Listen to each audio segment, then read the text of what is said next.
ও যখন আমার সাথে ওটা করে, করার পর নর্মালি যেটা হলে যে কোনো প্রোটেকশন ছাড়া বা কিছু ছাড়া হলে।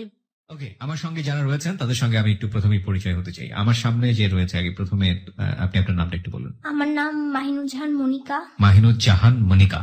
ওকে, আপনার নামটা একটু বলেন। আমার নাম হচ্ছে আরিফ বিল্লাহ রাফি। ওকে, আরিফ বিল্লাহ রাফি। প্রিয় শ্রোতা, আমরা আজকে দুজনকে এখানে পেয়েছি জীবনের গল্প বলার জন্য, এবং এতে দুজনের জীবনের গল্প কোন একটি জায়গায় গিয়ে এক হয়ে যাবে, কিন্তু আমরা মূলত এখানে মনিকাকে দিয়ে শুরু করতে চাই। তার আগে আমরা বেসিক কিছু বিষয় এখানে পরিষ্কার করব মনিকা এবং রাফি দুজনেরই। মনিকার বয়স এই মুহূর্তে কত? আমার এখন 17 চলছে। 17 চলছে। ওকে, পড়াশোনা করছেন আপনি? হ্যাঁ। ওকে, কিসে পড়ছেন? আমি এবার এইচএসসি এক্সাম দিয়েছি, মানে ওকে, এইচএসসি পাস ইন্টার পরীক্ষা আপনি দিয়েছেন? ওকে, ফাইনাল পরীক্ষা দিয়েছেন। আচ্ছা, রাফি রাফি কিসে পড়ছেন? আমি এবার ক্লাস 9 আছি। আমি আপনার মানে মাদ্রাসায় আর কি পড়ি। মাদ্রাসাতে পড়ছেন, ক্লাস 9 এ? জি। আপনার বয়স এই মুহূর্তে? 23। রাফির বয়স 23, সে ক্লাস 9 এ পড়ছে মাদ্রাসাতে, এবং মনিকার বয়স 17, সে ইন্টার পরীক্ষা দিয়েছে ফাইনাল। কি হতে পারে এদের জীবনের গল্প? অ্যাজিউম আপনি করতে থাকুন, কিন্তু একটা কথা আমি সবসময় বলবো যে জীবন নাটকের চেয়ে অনেক বেশি নাটকীয়, এবং কোনোভাবে অ্যাজিউম করে আসলে বলা যায় না যে হোয়াট ইজ হ্যাপেনিং নেক্সট। সুতরাং সেই জায়গাটা থেকে অ্যাজিউম করে আসলে কোনো লাভ নেই। এদের দুজনের জীবনের গল্পটা একটা জায়গায় মিলেছে, কিন্তু তার আগে একজনের জীবনের গল্প আমাকে এখানে রিভিল করতে হবে। মনিকা, আমরা আপনাকে দিয়ে শুরু করতে চাই। জি, বলুন। আমার লাইফ হিস্ট্রি, আমি খুব ছোটবেলা থেকে আমি খুব চঞ্চল ছিলাম। আমি যতটুকু বোঝার আগ পর্যন্ত, মানে যতটুকু আমি আমার বাবা মা বা আমার আত্মীয় স্বজনের কাছ থেকে শুনেছি, প্রচুর চঞ্চল ছিলাম। আমি যখন ক্লাস 2তে পড়ি, তখনও আমি এত ভালো কিছু একটা বুঝি না। আমি একা একা খেলতাম, আমার মানে বাইরে আমি খেলতাম, আমার ফ্যামিলির সাথে আমি অতটা ক্লোজ ছিলাম না কখনোই। আচ্ছা। আব্বু আম্মুর সাথে বেড়াতে যাওয়া, ঘুরতে যাওয়া ছিল, বাট খুব কম। মানে আমি আমার বাবা মাকে একসঙ্গে খুব কম পেয়েছি। আমি যখন ক্লাস 2তে পড়ি, তখন 2004 এর কাহিনী এটা। আমার তখন এপ্রিলের 2 তারিখ আমার ছোট ভাইটা হয়। আচ্ছা, মানে আপনি কি পরিবারের বড়? হ্যাঁ, আমি বড়। আচ্ছা।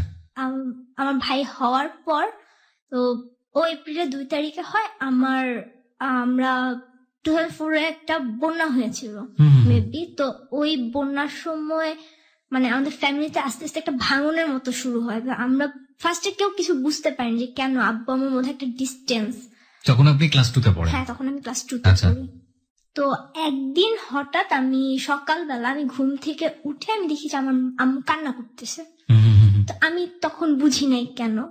আম্মু ব্যাগ গুছিয়ে আমাকে, আমার ছোট ভাই তখন মাত্র 1.5 মাস কি 2 মাস বয়স, তো আমাদের দুজনকে রেখে আম্মু চলে যায়। তো মাঝ রাস্তা থেকে আব্বু আবার আম্মুকে ফিরায় নিয়ে আসে। তারপর আমি জানতে পারি যে আমার বাবা সেকেন্ড ম্যারেজ করেছে। মানে ওটা ওই সময় আপনি বুঝতে পারেন? হ্যাঁ, আমাকে মানে আমি শুনতে পাই, আমাদের বাসায় কাজের মেয়ে ছিল একটা, তো ও আমাকে বলে যে তোমার আব্বু তো আরেকটা বিয়ে করছে। তো আমার মা থাকে আমাদেরকে নিয়ে, তখন থেকে স্ট্রাগল শুরু হয় আম্মু। আমার মনে আছে আমি স্কুলে যাই একবার, আব্বু খুব অসুস্থ, নর্মালি আব্বু বাসায় আসতো না, মানে টোটালি ফ্যামিলিতে মানে একটা টোটালি ভাঙন। আব্বু আলাদা থাকে, আম্মু আমরা একসঙ্গে থাকি। আব্বু তখন কোথায় থাকতো? আব্বু তখন ওখানে থাকতো তার সেকেন্ড ওয়াইফের সাথে। কোথায় ছিল ওটা? মানে আপনারা কোথায় থাকতেন? জেলাটা কোথায় ছিল? না, আমরা ঢাকাতে। আমরা ছিলাম হচ্ছে বাসাবো এলাকায়। আচ্ছা, আর বাবা? আব্বু থাকতো মুগদা মান্ডা এই ধরনের এলাকায়।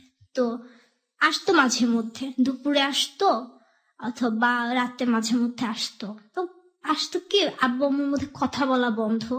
মাঝে মধ্যে হয়তো কোনো কিছু, আমার আব্বুর একটা অভ্যাস ছিল হচ্ছে ছোটখাটো ব্যাপার নিয়ে ঝগড়াঝাটি করা, আম্মুকে মারতে যাওয়া, তো সেগুলো। এছাড়া আর কোনো কথাবার্তা হতো না দুজনের। এভাবে করে চলতে চলতে আমি দেখলাম, আমি টোটালি আমি আমার মাকেও দেখলাম যে আমার মা একটু অন্যরকম হয়ে যাচ্ছে। কারণ আম্মুর ভিতরে একটা কষ্ট তখন চলে আসে যে আমি এত মানে আমার সংসারটা এত সুন্দর করে গুছাই নিছি, সেখানে একটা ভাঙন চলে আসছে। তো আমি একদিন স্কুলে যাই, যাওয়ার পর বাসায় আসি, আসার পর শুনি যে আব্বু খুব অসুস্থ, আব্বু আমাদের সাথে আছে। তো পরের দিন আমি আবার স্কুলে যাই। তো ওই দিন আম্মুর স্কুলে আমাকে আনতে যেতে অনেক লেট হয়। তো আমি তখন বুঝি নাই কেন। পরে বাসায় আসার পর আমি দেখি আম্মু খুব কান্না করছিল, আম্মুর চোখ ফুলা ছিল আম্মু যখন আমাকে স্কুল থেকে আনতে গেছে। আমি আম্মুকে জিজ্ঞেস করছি, আমি তখন ছোট, আম্মু কিছু বলেনি। তো বাসায় আসার পর আমাদের কাজের মেয়েটা বলতেছিল যে মনিকা, তুমি তোমার ছোট মাকে দেখছো? আমি তখন বুঝি না ছোট মাকে। আমি বলছি যে তোমার আব্বু যে আরেকটা বিয়ে করছে ওইটা। আমি বলছি যে না, আমি কিভাবে দেখবো? ওই যে তোমার ছোট মাসকে বাসায় আসছিল। তখন আমি মানে কি এটার ছোট মা বাসায় আসছিল মানে কি? তখন বসে তো উনি বাসায় আসছিল, তোমার আম্মু আর ওনার মধ্যে অনেক ঝগড়াঝাটি হয়েছে, মারামারি হয়েছে, তো তোমার আম্মু অনেক কান্নাকাটি করছে, তোমার আব্বু আসলে অসুস্থ না। আচ্ছা, তোমার আব্বু অসুস্থ না, তোমার আব্বু দোকানে চলে গেছে। আমার আব্বু হচ্ছে নিজের একটা টেলার্সের দোকান আছে, তো আব্বু দোকানে চলে গেছে। তো আম্মু তখন ফোন ছিল না, নিজেদের ফোন ছিল না, বাহিরে থেকে ফোন দিয়ে আম্মু আমার মামাদেরকে জানাইছে। আমার একটা আন্টি ছিল এলাকায়, আম্মুর খুব ক্লোজ, তো আন্টিকে জানাইছে। সন্ধ্যাবেলা সবাই আসছে, আব্বু আসছে, মানে একটা ফ্যামিলি মিটিং বসছে যে হয় টোটালি সেপারেট না হয় সবকিছু ঠিক হবে। তো কোনটাই হয়নি। তো এভাবে চলতেছিল আমাদের ক্লাস 3, 4, 5 মোটামুটি। তখন আমার ভিতর খুব জেদ ছিল। আম্মু আমাকে একটা কোচিং এ ভর্তি করাতে চাই, যে ভালো স্কুলে পড়াতে হলে তো অবভিয়াসলি কোচিং করাইতে হবে, কোচিং না করালে তো ভালো স্কুলে চান্স পাবে না। জি, আমার খুব ইচ্ছা ছিল আমাকে ভিকারুন্নেসা স্কুল এন্ড কলেজে পড়াবে। আমার ইচ্ছা ছিল যে আমি ভিকারুন্নেসায় পড়বো, বাট আব্বু আমাকে কোনো কোচিং করাতে রাজি না। কোচিং করা মানে আলটিমেটলি সে কোনো কিছু টাকা পয়সা দিয়ে কোনো সহযোগিতা করবে না আমাকে। এমনি যদি আম্মু পড়ায় চান্স পাওয়াইতে পারে তো পারবেন, না পারলে তখন সেটা আম্মুর দোষ। আচ্ছা, আমি Motijheel model high school and কলেজে ক্লাস 5 আমি অ্যাডমিশন টেস্ট দিই, এন্ড সেখানে প্রায় মোটামুটি 10-12 হাজার স্টুডেন্টের মধ্যে আমি 8ম হই। Very good. তো সেখানে অ্যাডমিট, তো আম্মু যখন আমাকে বলছিল, আব্বু বলছিল, আমার ছোটবেলা থেকে গান শেখার খুব শখ ছিল, আমি খুব গান, মানে আমি গানের প্রতি খুব ঝোঁক, আমি বলতাম গান শিখবো। আব্বু আমাকে বলছিল তুমি যদি চান্স পাও আমি তোমাকে গানের স্কুলে ভর্তি করাই দেবো। আচ্ছা, আর আম্মু আমাকে কন্ডিশন দিয়েছিল, আমার নুপুর পড়ার খুব শখ, তুমি যদি চান্স পাও আমি তোমাকে একজনের উপর নুপুর বানাই দেবো। আম্মু বানাই এনে রাখছিল, আমাকে দেখাইছে তুমি যদি চান্স পাও এগুলো তোমার। আমি চান্স পেলাম। আম্মু, আমার মনে আছে আমি রেজাল্ট দেখতে আমি যাইনি, আমি ছোট, আম্মু গেছে, অনেক ভিড়। আম্মু রেজাল্ট দেখে এসে আম্মু নিজের হাতে নুপুর খুলে আমার পায়ে পড়াই দিছে। নুপুর খুলে মানে কি? মানে না, আম্মু নুপুর কিনে নিয়ে এসে বানিয়ে এনে রেখেছিল, ওইগুলো আমাকে নিজের হাতে পড়াই দিছে। ওকে। তো আব্বুকে যখন জানাইছি, আব্বু যখন জানছে, আব্বু খুশি হয়েছে যে হ্যাঁ পাইছেন। বাট আমি যখন বলছি আব্বু তোমাকে গানের স্কুলে ভর্তি করাবো না, আগে স্কুলে ভর্তি হও তারপরে করাবো। আব্বু খুশি হয়ে আমার তখন স্কুলে ভর্তি হওয়ার টাকা দিল, ভর্তি হলাম, ক্লাস স্টার্ট করলাম। আমাকে ভ্যানে দিল, কারণ মতিঝিল বাসাবো এত দূর আম্মুর আসা যাওয়া পসিবল না, ছোট ভাই একটা, তো আমি আসা যাওয়া করি। বাট আব্বু আমাকে আর গানের স্কুলে ভর্তি করায়নি। ততদিন পর্যন্ত আপনার যে ছোট মা, মানে যে সৎ মা আমরা যেটা বলি, ওনার ঘরে কোনো বাচ্চা কাচ্চা হয়েছে? না, তখনও হয়নি। আচ্ছা, শুনি তারপর। তো তারপর হচ্ছে উনার একটা, মানে উনি অন্য একজনের সংসারে ছিলেন আগে, ওনার জন্য ওটা সেকেন্ড বিয়ে। হ্যাঁ, ওনার জন্য এটা সেকেন্ড বিয়ে। ওনার ওইখানে আমার চেয়ে হয়তো 2-1 বছরের ছোট একটা ছেলে ছিল। আমি এটা অনেক পরে জানতে পারি। দেন 6-এ যখন উঠি, 6-এ উঠার পর আমাকে একটা টিচারের কাছে দেওয়া হয়। আমি অল সাবজেক্ট, আমাদের বাসার পাশে একটা ম্যাডাম ছিল, উনি পড়াইতো, আমি ওনার কাছে, আম্মু আমাকে ভর্তি করায় দেয়। কত ছিল বেতন আমার ঠিক মনে নেই এই মুহূর্তে। আমি পড়ি, ওনার কাছে যাই, পড়ি।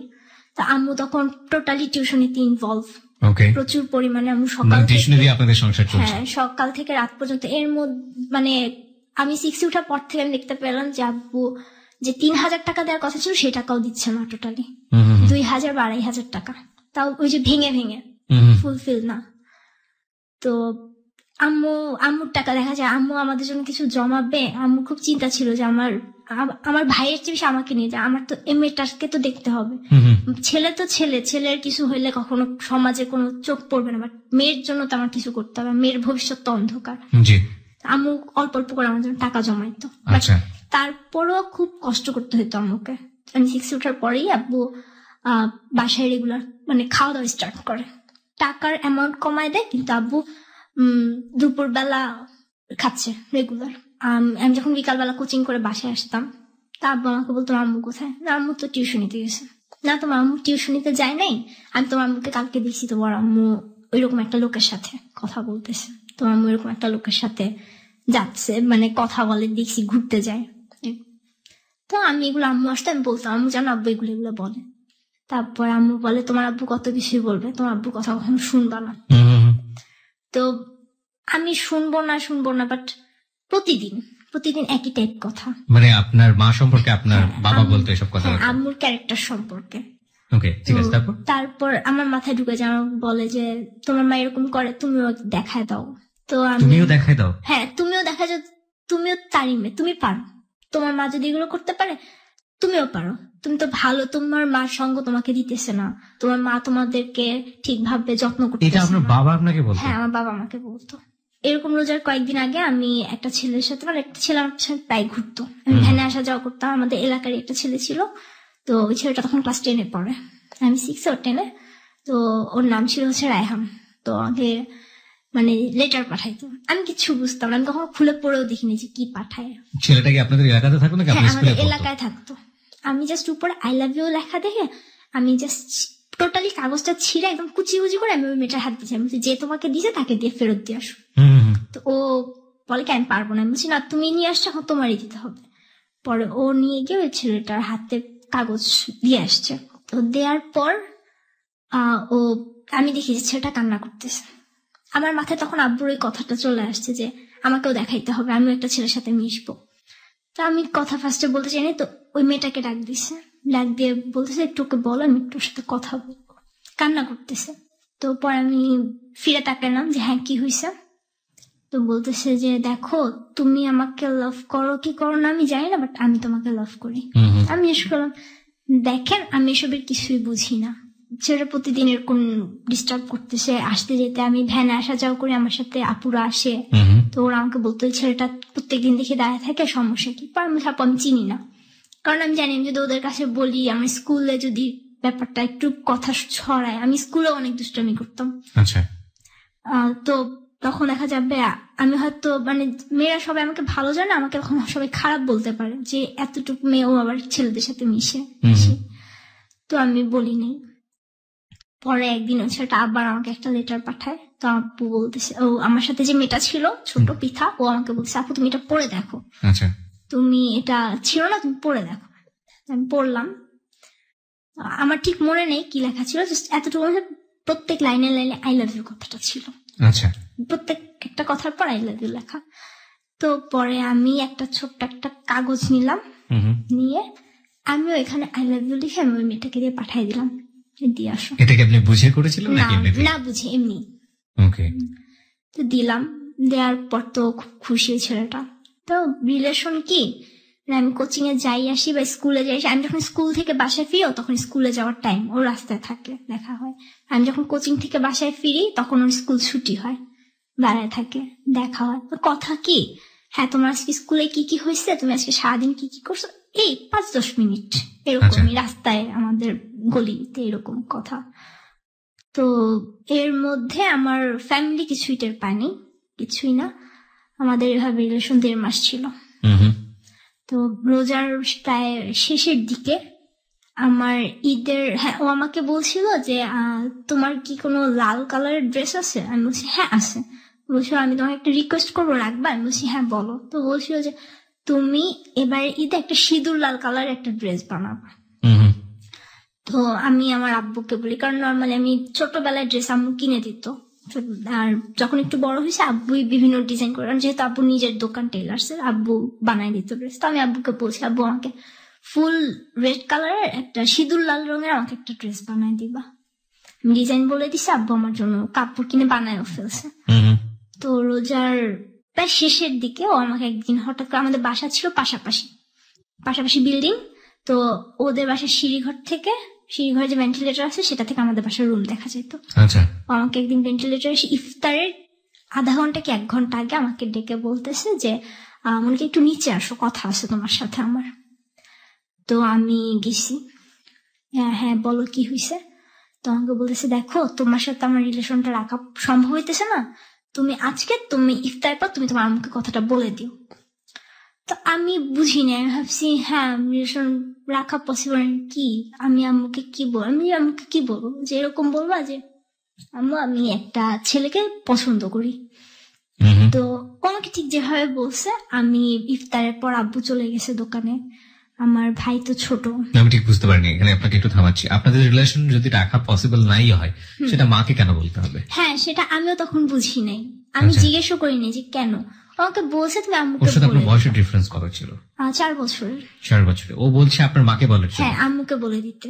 Very interesting. ওকে, বলুন তারপর। তো আমি ইফতারের পর আমি আম্মুকে বললাম যে আম্মু এরকম ওই বাসায় থাকে একটা ছেলে, ওর নাম হচ্ছে রায়হান, আমি ওকে পছন্দ করি। আমার মনে আছে আম্মু শুয়েছিল, আম্মু শরীরটা একটু খারাপ ছিল ইফতারের পর। তো আম্মু উঠে বসে গেছে, কি হয়েছে তুমি কি বললা? পর আমি আবার বললাম আমি এরকম একটা ছেলেকে পছন্দ করি। তো মনে আছে আমার মা আমাকে কখনো মারেনি, ওই দিন ফার্স্ট আম্মু আমাকে আমার গালে একটা চড় মারে।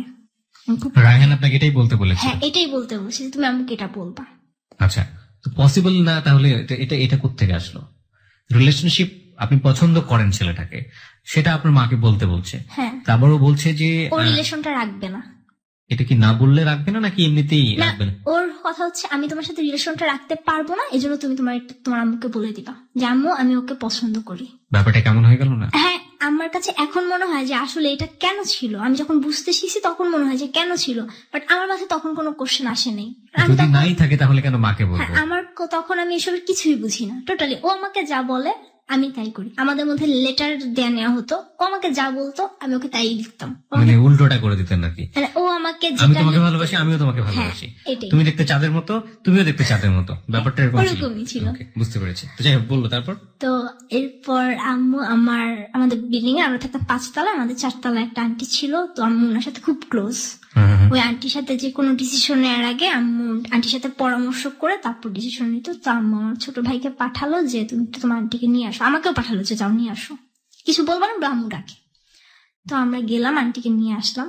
আনার পর আম্মু ফার্স্টে বিশ্বাস করতে পারেনি যে এতটুকু মেয়ে এই কথা কেন বলবে। আমি ভাবছি হয়তো কোনো ফ্রেন্ডরা মজা করে বলছে, আমি সেটা বলতেছি। তো আন্টি আসার পর আম্মু আন্টিকে বলতেছে ও এরকম এরকম বলতেছে। পরে আন্টি বলে কি মনিকা এটা কি সত্যি? পরে আমি কি বলবো, আমি জাস্ট ওইটাই বলছি হ্যাঁ আমি একটা ছেলেকে পছন্দ করি। এটা ও বলে দিয়েছিল? ও আমাকে বলতে বলছে যে তুমি তোমার আম্মুকে বলবা আমি ওই একটা ছেলেকে পছন্দ করি, নাম জিজ্ঞেস করলে বলবা রায়হান। এইভাবেই বল। রায়হানকে তো আপনার মা চিনতো? না, তখন চিনতো না, আগে চিনতো না, আমি বলার পর। তো যাই হোক, আম্মু বলতেছে এখন দেখেন এইটুক মেয়ে এই কথা কিভাবে বলে, ও পছন্দ কি বুঝে, ও তো কারোর সাথে মিশেও না ওইভাবে। হ্যাঁ খেলে, আমি নিজে খেলতাম, আমি ক্রিকেট খেলতাম, ব্যাডমিন্টন খেলতাম, বাট তার মানে তো এই না যে আমি ওই ছেলের সাথে খেলতাম। আমি আমাদের গলির ছেলে মেয়ে আমরা সব একসাথে খেলতাম, আব্বুর সাথে খেলতাম, এরকম ছিল। তো পরদিন আমার স্কুল বন্ধ, তখন আমি কোচিং এ যাচ্ছি, আম্মু ওকে রাস্তায় দেখলো। তো ও আমাকে ঈদ উপলক্ষে আমাকে একটা পুতুল গিফট করে, কার্ড গিফট করে, প্রতিদিনই কার্ড গিফট করতো, ঈদের কার্ড। তো আম্মু ওকে জিজ্ঞেস করছে যে তুমি ওকে পুতুল কার্ড কেন দিছো? ও তখন ডিরেক্ট মানে অস্বীকার করলো যে আমি তোকে এগুলো দেইনি, এগুলো আমার একটা ফ্রেন্ড ওকে দিছে, ও আমাকে ফাঁসানোর জন্য আমার নাম বলছে, আমি তোকে চিনি না। তো আমি একটু দূরে ছিলাম, আমি কথাগুলো শুনি, আমার খুব কান্না পায় যে ও আমাকে কার্ডগুলো পুতুল দিয়ে আমাকে বলছে তুমি তোমার ফ্রেন্ডের নাম বলবা একটা। আমি আমার ফ্রেন্ডের নাম এসে বলছি, আম্মু ওর ভাই আসছে, ওর ভাইগুলো নিয়ে আসছে, ওর সব ফ্রেন্ডদের জন্য আমাকে একটা দিছে, ও কার্ড কিনতে পছন্দ করে, কার্ড দিতে পছন্দ করে, তাই আমাকে প্রতিদিন কার্ড দেয়।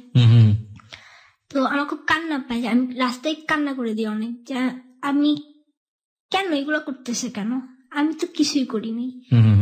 তারপর আম্মু এসে আম্মু আমাকে খুব বকাবকি করে, তো আমাকে কোচিং এ দিয়ে আসে, তখন থেকে আমার প্রতি টোটালি মানে নজর রাখা আমার উপর শুরু হয়।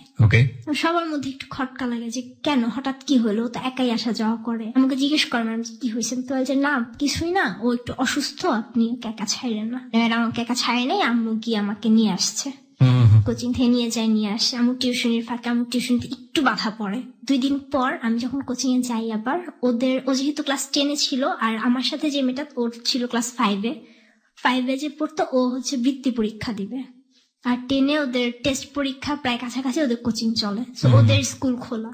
তো ও রায়হান ও পৃথার কাছে চিঠি দিছে একটা, দিয়ে বলছে তুমি এটা তোমার মনিকা আপুকে দিবা। ও আমাকে দেয়, আমার খুব রাগ উঠে যায় যে ও তো আমাকে চিনে না, কেন দিবে এটা। ও আমাকে বললো যে আপু তুমি এটা পড়ে দেখো। তো আমি খুললাম, পড়লাম, ওখানে লেখা ছিল যে মনিকা আমি সরি, আমার কোনো উপায় ছিল না, তুমি আমাকে ভুল বুঝো না, আমি তোমাকে সত্যি লাভ করি, তোমাকে না পেলে আমি সুইসাইড করবো। তখন আমি একটা নতুন ওয়ার্ড পেলাম, সুইসাইড।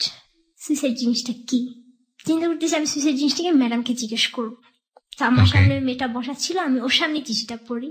তো ও বলতেছি কি হয়েছে, আমি বলছি এটা মানে আমি বুঝতেছি না। তখন ও বললো আপু সুইসাইড মানে আত্মহত্যা। আত্মহত্যা আমি জানি সুইসাইড অর্থ আত্মহত্যা, বাট এটা কিভাবে করে। তখন ও আমাকে বললো যে মানে ধরো ওই যে আমরা শুনি না বা টিভিতে দেখি না, একটা ছেলে একটা মেয়ের জন্য মানে ছাদ থেকে লাফ দিতেছে বা বিষ খেয়ে ফেলতেছে, গলায় ফাঁসি দিতেছে, ওইগুলা। আমরা ও আচ্ছা। তা আমি ওর কথা সত্যি ধরে নিলাম, আমি কিছুই বুঝি না, ও যেটা বলতেছে আমি সেটাই ট্রু ধরতেছি। তো আমাকে চিঠিতে লাস্টে লিখছিল যে আগামীকালকে আমি তোমার জন্য সকালবেলা 9:30 10টার দিকে ওয়েট করব, তুমি বাসার থেকে বের হয়ে চলে এসো। আচ্ছা, এটা রায়হান আপনাকে বলছে। আর আপনার মাকে যখন আপনি ধরনের কথা বললেন যে আমি রায়হানকে পছন্দ করি, আপনার মা আপনার সঙ্গে খারাপ ব্যবহার করলো, কিন্তু এই পছন্দের ব্যাপারটা কি, কেন হয়, এই জাতীয় জিনিসপত্র জানা বোঝানো বা এরকম কোনো কিছু কি করেছিল মা? হ্যাঁ, আম্মু আমাকে বলছে দেখো তুমি এখন অনেক ছোট, একটা ছেলেকে তুমি কিভাবে পছন্দ করো, তুমি কি পছন্দ করো আমাকে একটু সেটা বলো। আমি কিছুই বলতে পারি, আমি ওকে পছন্দ করি, কি পছন্দ করো আমাকে সেটা বলো। আমি কিছুই বলতে পারিনি, কারণ আমি তো টোটালি ব্যাপারটার সাথে পরিচিত না। পুরো বিষয়টা কি বুঝিয়েছিল তখন যে মানুষের মধ্যে লাভ জিনিসটা কি? না, তখন প্রেম জিনিসটা এভাবে কিছু বলেনি, আমাকে বলছে দেখো তোমার এখনো বোঝার বয়স হয়নি, তুমি আরো বড় হও তখন তুমি বুঝতে পারবা। This is a very very big fault in our society, ফ্যামিলিতে। যদি কোনো সন্তান যে বয়সেরই হোক না কেন, তারা যদি এই ধরনের কোয়েশ্চেন কখনো রেজ করে এবং একই সাথে যদি কোনো সিচুয়েশনে পড়ে যায়, সেটা ইভেন্চুয়ালি কোনো ঘটনার দ্বারা হোক কিংবা আকস্মিক ভাবেই হোক না কেন, তখন এই যে আমরা যে কথাগুলো বলি যে আরো বড় হও, তোমার এটা বুঝতে আরো সময় লাগবে, এটা ওদেরকে আরো বেশি কিউরিয়াস করে, আরো বেশি কৌতূহল করে যে কি এমন জিনিস এটার জন্য আমাকে বড় হতে হবে। তার চেয়ে বরং ওই বিষয়টা ওদেরকে খুব ভালো করে বলে দেওয়া যে এটার জন্য একটা বয়স থাকে, তুমি এই বয়সে গেলে এই জিনিসটা বুঝতে পারবে, এটার জন্য এই জিনিসটা হয়, এটার জন্য শারীরিক ব্যাপারটা এরকম, মানসিক ব্যাপারটা এরকম, এভাবে সংসার হয়, এভাবে দুজন মানুষের মধ্যে বন্ডেজ তৈরি হয়। দুই একটা এক্সাম্পল তৈরি করা, ওর সারাউন্ডিং ও যে জিনিসগুলো ভালো বুঝে সেগুলোর মধ্যে থেকে দুই একটা এক্সাম্পল বের করা। এই জিনিসটা যদি খুব ক্লিয়ারলি ওদেরকে বুঝিয়ে দেওয়া যায় তাহলে কিন্তু এই কমপ্লেক্সিটিটা তৈরি হয় না। যাই হোক, আমরা একটু শুনি তারপর। হ্যাঁ, তারপর আমি চলে আসতে বলেছে। হ্যাঁ, আমাকে চলে আসতে বলে। তো আমি পরদিন আমাকে আবার এটা বলে যে তুমি এটা তোমার আম্মুকে বলো না। তো আমি ঠিক আছে আম্মুকে বলবো না। তো ওই দিন আমার ইফতারের সময় আম্মু আব্বুর সাথে তো কথা বলেই না। ওই দিন অনেক বছর পর আম্মু আব্বুর সাথে কথা বলে শুধু আমার জন্য। ওকে, চলে আসা বলতে আপনি কিছু বুঝতে পেরেছেন? চলে যাওয়া বলতে কি? চলে আসা মানে ও বলতেছে তুমি বাসা থেকে বের হয়ে আসবা, আমরা ঘুরবো। আমি জাস্ট ধরে নিছি যে হ্যাঁ আমি যাবো, হয়তো দেখা করতে হবে এরকম কিছু, আমি এরকম ধরে নিই। তো ও আম্মু আব্বুর সাথে ওই দিন ইফতারের সময় কথা বলো। আমি তখন আব্বুর সাথে ইফতার করতাম, কারণ যেহেতু আব্বু আম্মুর মধ্যে কোনো বন্ডেজ নাই তখন। তো আম্মু আলাদা ইফতার করছে, আমি আব্বুর সাথে করি বা আমি মাঝে মধ্যে আম্মুর সাথে করি। আম্মু আমাকে ছোটবেলা থেকে যে তোমার আব্বুকে কষ্ট দেয়, মানে আপনারা সবাই মিলে একসাথে থাকতেন? ছোট মামা ফ্যামিলিতে থাকতেন? না না না, ছোট মা কোথায় থাকতো? আলাদা। আলাদা কোথায় সেটা? মুগদাতেই। মুগদাতে থাকতো। বাবা আপনাদের এখানে আসতো ইফতার করার জন্য? হ্যাঁ, ইফতার করতো আমাদের এখানে। আচ্ছা, রাতের বেলা থাকতেন উনি? না, রাতে থাকতাম না। থাকতেন না, ঠিক আছে। খুব কম, মাঝে মধ্যে। তখন আপনার মার সঙ্গে ডিভোর্স হয়নি? না, ডিভোর্স হয়নি। ওকে।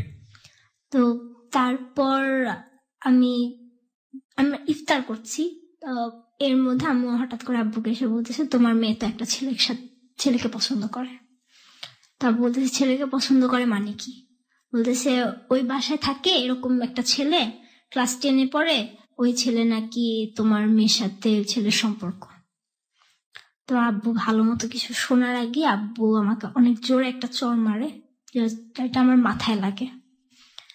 মাথায় লাগার পর কিছুদিন পর থেকে আমি সাফার করতে শুরু করেছি, আমার চোখে একটু। আমি ঠিক বুঝলাম না, বাবাই তো আপনাকে ইন্সপায়ার করলো এসব জায়গাতে যাওয়ার জন্য? বাবা ইন্সপায়ার করেছে, বাট তার টার্গেট ছিল সে আমার মাকে আমার কাছে ছোট করবে, সে ফ্যামিলির কাছে আমার মার দোষ দিবে যে আমার মা আমাদেরকে রেখে টিউশনি করে তাই আমরা খারাপ হয়ে গেছি। আচ্ছা, বাবা চড় মারলো তারপর? তো মারার পর আমি খুব কান্না করি। ইফতার আমি রোজা ছিলাম, বাট আমার ওইভাবে আমি ইফতার করা হয়নি। তারপর মানে টোটালি আমি খুব আমি বললাম আমি চঞ্চল ছিলাম ছোটবেলায়, আমি তখন থেকে আস্তে আস্তে খুব চুপচাপ হয়ে যাওয়া। বাবাকে আমি আগে থেকেও ভয় পেতাম, বাট তখন আরো বেশি ভয়। তো পরদিন ও আমাকে সকালবেলা আম্মু মনে আছে 7টা বাজে টিউশনিতে যেত, 6টা-7টার সময়। তো যেমন 7টার দিকে মেবি টিউশনিতে গেছে।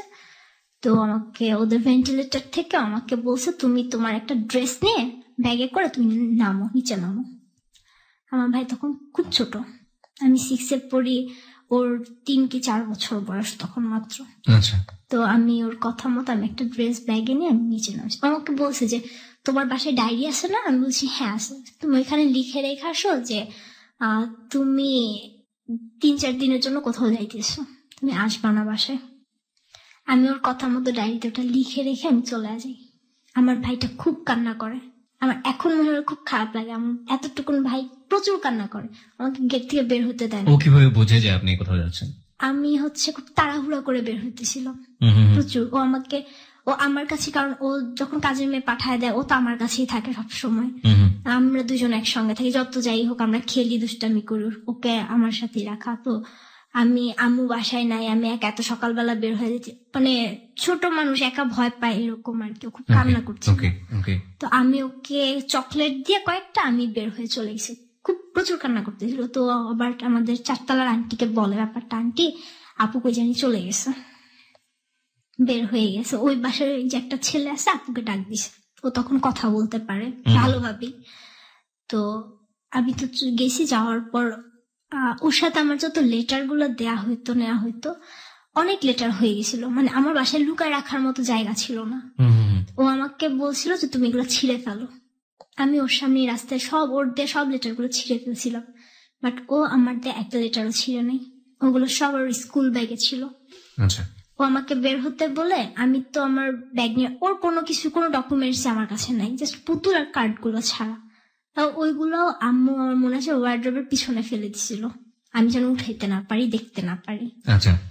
আর ওর স্কুল ব্যাগটা সোফার উপর ফেলে রেখে চলে আসে। ওই স্কুল ব্যাগে আমার সব লেটার গুলো ছিল। এসে তারপরও আমাকে বলে যে চলো। আমি কোথায় যাবো? বলছি হ্যাঁ ঘুরতে যাবো।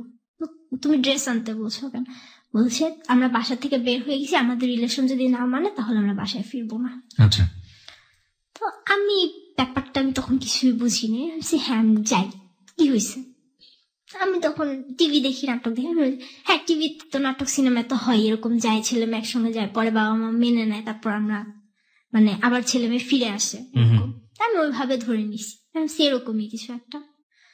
তো পরে গেলাম, ঘুরলাম সারাদিন। ওর ফ্রেন্ডের কাছ থেকে 1000 টাকা ম্যানেজ করলো, ওর একটা ফ্রেন্ড আসলো সাথে, আমরা 3 জন সারাদিন ঘুরলাম। ওর একটা MP4 প্লেয়ার ছিল তখন, তো এটা বিক্রি করার জন্য অনেক ট্রাই করলো, বাট বিক্রি করতে পারেনি। আমরা অনেক জায়গায় গেলাম, পুরো এলাকা মুহূর্তের মধ্যে এলাকা ছড়াই গেল যে মনিকা আর রায়হান নাই হয়ে গেছে, ওরা 2জন বাসা থেকে বের হয়ে গেছে। আমি তখন টোটালি ব্যাপারটা কিছুই বুঝি না। ও ক্লাস 10-এ পড়ে, ও মোটামুটি ভালো মতোই বুঝে। তো পরে আমরা এরকম সারাদিন ঘোরাঘুরি করলাম। তো সন্ধ্যার দিকে খুব খোঁজ করা হচ্ছে। আমার মেজো মামির এক ভাই আছে, উনি পুলিশে আছে একটা পদে, আমি যাই না ঠিক কোন ইয়েতে। তো ওনাদেরকে খবর দিল, পরিচিত যারা আছে পুলিশ অনেকজনকে খবর দেওয়া হলো। তো ওর বাসায়, মানে রায়হানের বাসায় আমার বাবা আর আমার 4 তলার আঙ্কেল, ওনারা 2 জন গেল। যাওয়ার পর মেইনলি কালার হওয়ার কথা ছিল ছেলেটার, বাট কালার হলাম আমি, জাস্ট ওই লেটার গুলোর জন্য। মানে লেটার গুলো ওর বাসায় পাওয়া গেল? হ্যাঁ, লেটার গুলো ওর বাবা ওর ব্যাগ চেক করে লেটার গুলো পাইছে। এখানে একটু থামাচ্ছি আপনাকে, তখন কি আপনি বাড়িতে চলে এসেছেন নাকি তখন আমরা বাইরে? পরবর্তীতে আপনি শুনেছেন জিনিসগুলো? আমি তখন জানি সব, আমি তখন বুঝতেছি মানে যে, কিন্তু আপনি তো যখন বাইরে আছেন। হ্যাঁ তখন আমি জানি না যে লেটার কি হচ্ছে না কি হচ্ছে। পরবর্তীতে শুনেছেন? ওই লেটার গুলো দ্বারা আমি খারাপ হয়ে গেলাম টোটালি। কালার, আমার বাবার একটা স্বভাব হচ্ছে নর্মালি ছেলে মেয়ে কিছু করলে বাবা মারা যায় ধামা চাপা দিতে। আমার বাবা সেটা খুব ভালোভাবে প্রচার করে, টোটালি এলাকায় প্রচার করে আমার বাবা নিজেই। তো আমরা তো ঘুরলাম, সন্ধ্যার দিকে ওর বাসায় ফোন দিল। তো ওর তখন সেট ছিল, নিজের মোবাইল সেট ছিল, ও বাসায় ফোন দিল। তো ফোন দেওয়ার পর ওর ফ্রেন্ডকে দিয়ে কথা বলাইছে, ও কথা বলেনি। তখন ওর ফ্রেন্ড ফোন রেখে বললো, দেখ তুই তো ওরে নিয়ে চলে আসছিস, তোর কোনো ডকুমেন্টস তোর বাসায় নেই, কিন্তু ও তোরে যতগুলা চিঠি দিছে সেগুলো সব তোর ব্যাগে পাওয়া গেছে। তখন আমি খুব চিল্লাইছিলাম যে তুমি এগুলা কেন রেখে আসলা? আমি তো একটা চিঠিও রাখিনি, আমি তো সব ছিঁড়ে ফেলছি, তুমি কেন রাখলা? আমার কাছে জাস্ট ওর একটা চিঠি ছিল, একটা চিঠি, ওটা তাও আমার সাথে। এই বলার পর ও বলে, দেখো আমি বুঝতে পারিনি যে এরকম কিছু হবে। তারপর আমরা 8:30 9টার দিকে ও বাসায় আম্মুকে আমাকে দিয়ে ফোন দেওয়া হলো, আম্মুর নাম্বারে ফোন দিলাম। ও আমাকে বললো তুমি বলো, আমরা তখন ঢাকাতেই, আমাকে বললো যে তুমি বলো যে আমাদের রিলেশন যদি তোমার না মানে, আমাদের সামনে নদী আছে, আমরা নদীতে ঝাঁপ দিব। এটা ও বলে দিল? হ্যাঁ, ও বলে দিল। আপনারা তখন কোথায়?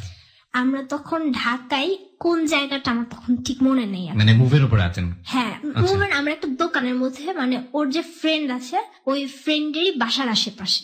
আচ্ছা। তো ওকে আমি আমাকে ফোন দিলাম, ফোন দিয়ে আমাকে বললাম এটাই যে আমরা নদীর কাছে আসি। ওদের গ্রাম ছিল হচ্ছে ভোলাতে, রায়হানদের। তো ও বলছে আমরা ওদের গ্রামে চলে যাব, এটা বলতে বলছে যে আমরা নদীর সামনে আছি, তোমরা যদি আমার রিলেশন না মানো তাহলে আমরা নদীতে ঝাঁপ দিব দুজন একসাথে। আমি প্রচুর কান্না করতেছিল। তো আমার যে 4তলা আন্টি ছিল, উনার মেয়ে হচ্ছে দেশের বাইরে থাকতো। তো আপু তখন ঈদের জন্য দেশে আসছে ঈদ করতে। তো আপু কথা বললো ফোনে, দেখো আপু তোমার সবকিছু আমরা মাইনা নিবো, তুমি আসো, বাসায় ফিরে আসো, তুমি লক্ষ্মী আপু, তুমি বাসায় ফিরে আসো। তো আমি খুব কান্না করতেছিলাম। আমি বললাম ঠিক আছে, আগে বললো যে তোমরা আমাদের রিলেশন মানছো। বললো হ্যাঁ, তোমরা যেটা বলবা সেটাই করবো, তুমি আসো। আমাকে 10টা 10:30টার দিকে আমাকে বাসায় দিয়ে আসলো। আব্বু তখন আর বাসায় নাই। আব্বু সারাদিন অনেক হাঙ্গামা করছে আম্মুর উপর, অনেক, আমি বাসায় এসে শুনতে পারছি যে আম্মুর উপর অনেক মানে ঝগড়াঝাটি, আম্মুকে অনেকবার মারতে আসছে, এরকম অবস্থা। পরদিন আব্বু যখন ইফতারের সময় আসছে, আমি আব্বুর সামনে যাই না, আব্বু আসতে কথা বলে না। আমি চিন্তা করতেছি আমি কি করলাম যে আমার সাথে সবাই এরকম বিহেভ করতেছে। পর একদিন আম্মু নামাজে দাঁড়ায়, আম্মু নামাজ পড়ছে, জোহরের নামাজ। আম্মুর মোবাইল সেটটার চাবিটা আম্মু যায় নামাজের সামনে রাখা। আমার ছোট ভাই খেলতেছে, ছোট ভাইকে বুঝাই যে ভাইয়া তুমি আম্মুর মোবাইলটার চাবিটা আমাকে আয়না দিবা। ও বুঝে নেই যে আমি বাসা থেকে আবার বের হয়ে যাব।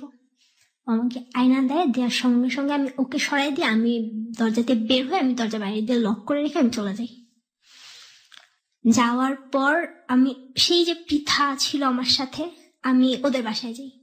তো আমি বলছি আমার একটা ফ্রেন্ডের বার্থডে, আমি আসছি, তো আমি যাবো, এখানে তো অনেকদিন তোমাদের সাথে দেখা হয়, আমি দেখা করতে আসলাম। আমি বলছি আন্টি তো জানবে না, আন্টিকে বলে আসছো, আন্টি বের হইতে দিছে।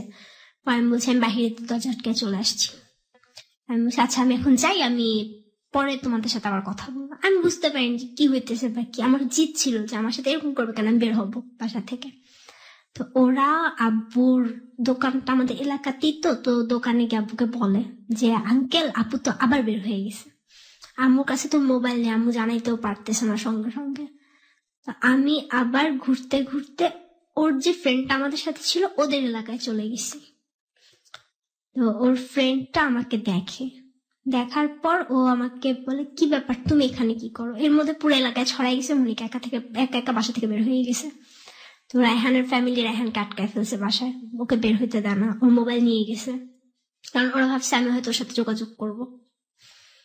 পরে ওর ফ্রেন্ডটা আমাকে একটা দোকানে বসায় রেখে ও বাসা থেকে রেডি হয়ে আসছে, আমাকে বুঝাইছে দেখো তুমি তো ওকে বের করো নাই, তুমি একা বের হয়ে আসছো কোন সাহসে? তোমার উচিত ছিল তুমি ওকে বের করবো, তারপর তুমি বের হবা, তুমি একা বের হয়েছো কোন সাহসে? আমি বলছি যে দেখেন ভাই আমি জিদ করে বের হয়েছি, আমাকে বাসায় আটকায় রাখা হয়েছে, কেন আটকায় রাখা হবে, আমি কি করছি, আমাকে এরকম করা হয়েছে, আমি কি করছি? তো ভাই আমাকে নিয়ে বলছে আচ্ছা তুমি বের হয়েছো চলো। ভাই আমাকে নিয়ে ঘুরে, তো সন্ধ্যার দিকে ওই ভাইয়াটা আমাকে বাসায় দিয়ে আসে। বাসায় দিয়ে আসার পর আব্বু বাসায় ছিল, ওদের ওই ছেলেটা ও রায়হান যে স্কুলে পড়তো সেই স্কুলে একটা স্যার ছিল, ওই স্যারের কাছে ও প্রাইভেট পড়তো, ওই স্যার আমাদের বাসায় ছিল। ওই ভাই আমাকে দিয়ে আসার পর ওই স্যারের সামনে আব্বু আমাকে আবার একটা চড় মারে। মারার পর স্যারটা ঠেকায়, বলছে দেখেন ছোট মানুষ ভুল করছে, বুঝাবেন, মারতেছেন কেন, মাইরেন না। তারপরে স্যারটা আমাকে অনেক বুঝায় স্যারটা চলে যায়। আব্বু ওই স্যারকে দিয়ে আসার পর আম্মু আমার সাথে কথা বলে না কোনো, আমি আম্মুর সাথে কথা বলতে যে আম্মু আমার সাথে কোনো কথাই বলে না। আব্বু স্যারকে নিচে দিয়ে আসা দরজাটা আটকায় বাসার। আটকানোর পর আমার আমি ব্যাডমিন্টন খেলতাম খুব, আমার র্যাকেট ছিল ব্যাডমিন্টন খেলার, আমার ছোট ভাই ক্রিকেট ব্যাট ছিল। আমার বাবা আমাকে সেই র্যাকেট দিয়ে ফার্স্ট একটা র্যাকেট দিয়ে আমাকে পিটানো শুরু করে।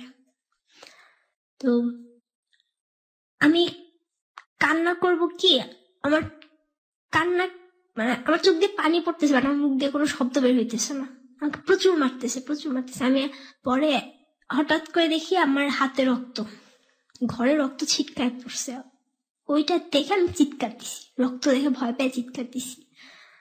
দেওয়ার পর আব্বু আমাকে অনেক গালাগালি করে, অনেক খারাপ ভাষা, অনেক গালাগালি করে। আর ফার্স্ট যে র্যাকেটটা দিয়ে মারতেছিল, র্যাকেটটা ভেঙে যায় মারতে মারতে। তারপর আমি আম্মুর পায়ে ধরি, আম্মুর পায়ে ধরে মাপছি যে আম্মু আমি এগুলো কখনো করবো না, তোমাকে মাফ করে দাও। আম্মু আমাকে ধরে নেই। তো আম্মুর একটা কথা ছিল, আম্মু বলতো শাসন করো, মারো, বাট কখনো মাথায় মারবা না, হাতে পায়ে মারো, মাথায় মারবা না। বাট আমার বাবা সবসময় মাথায় মারত।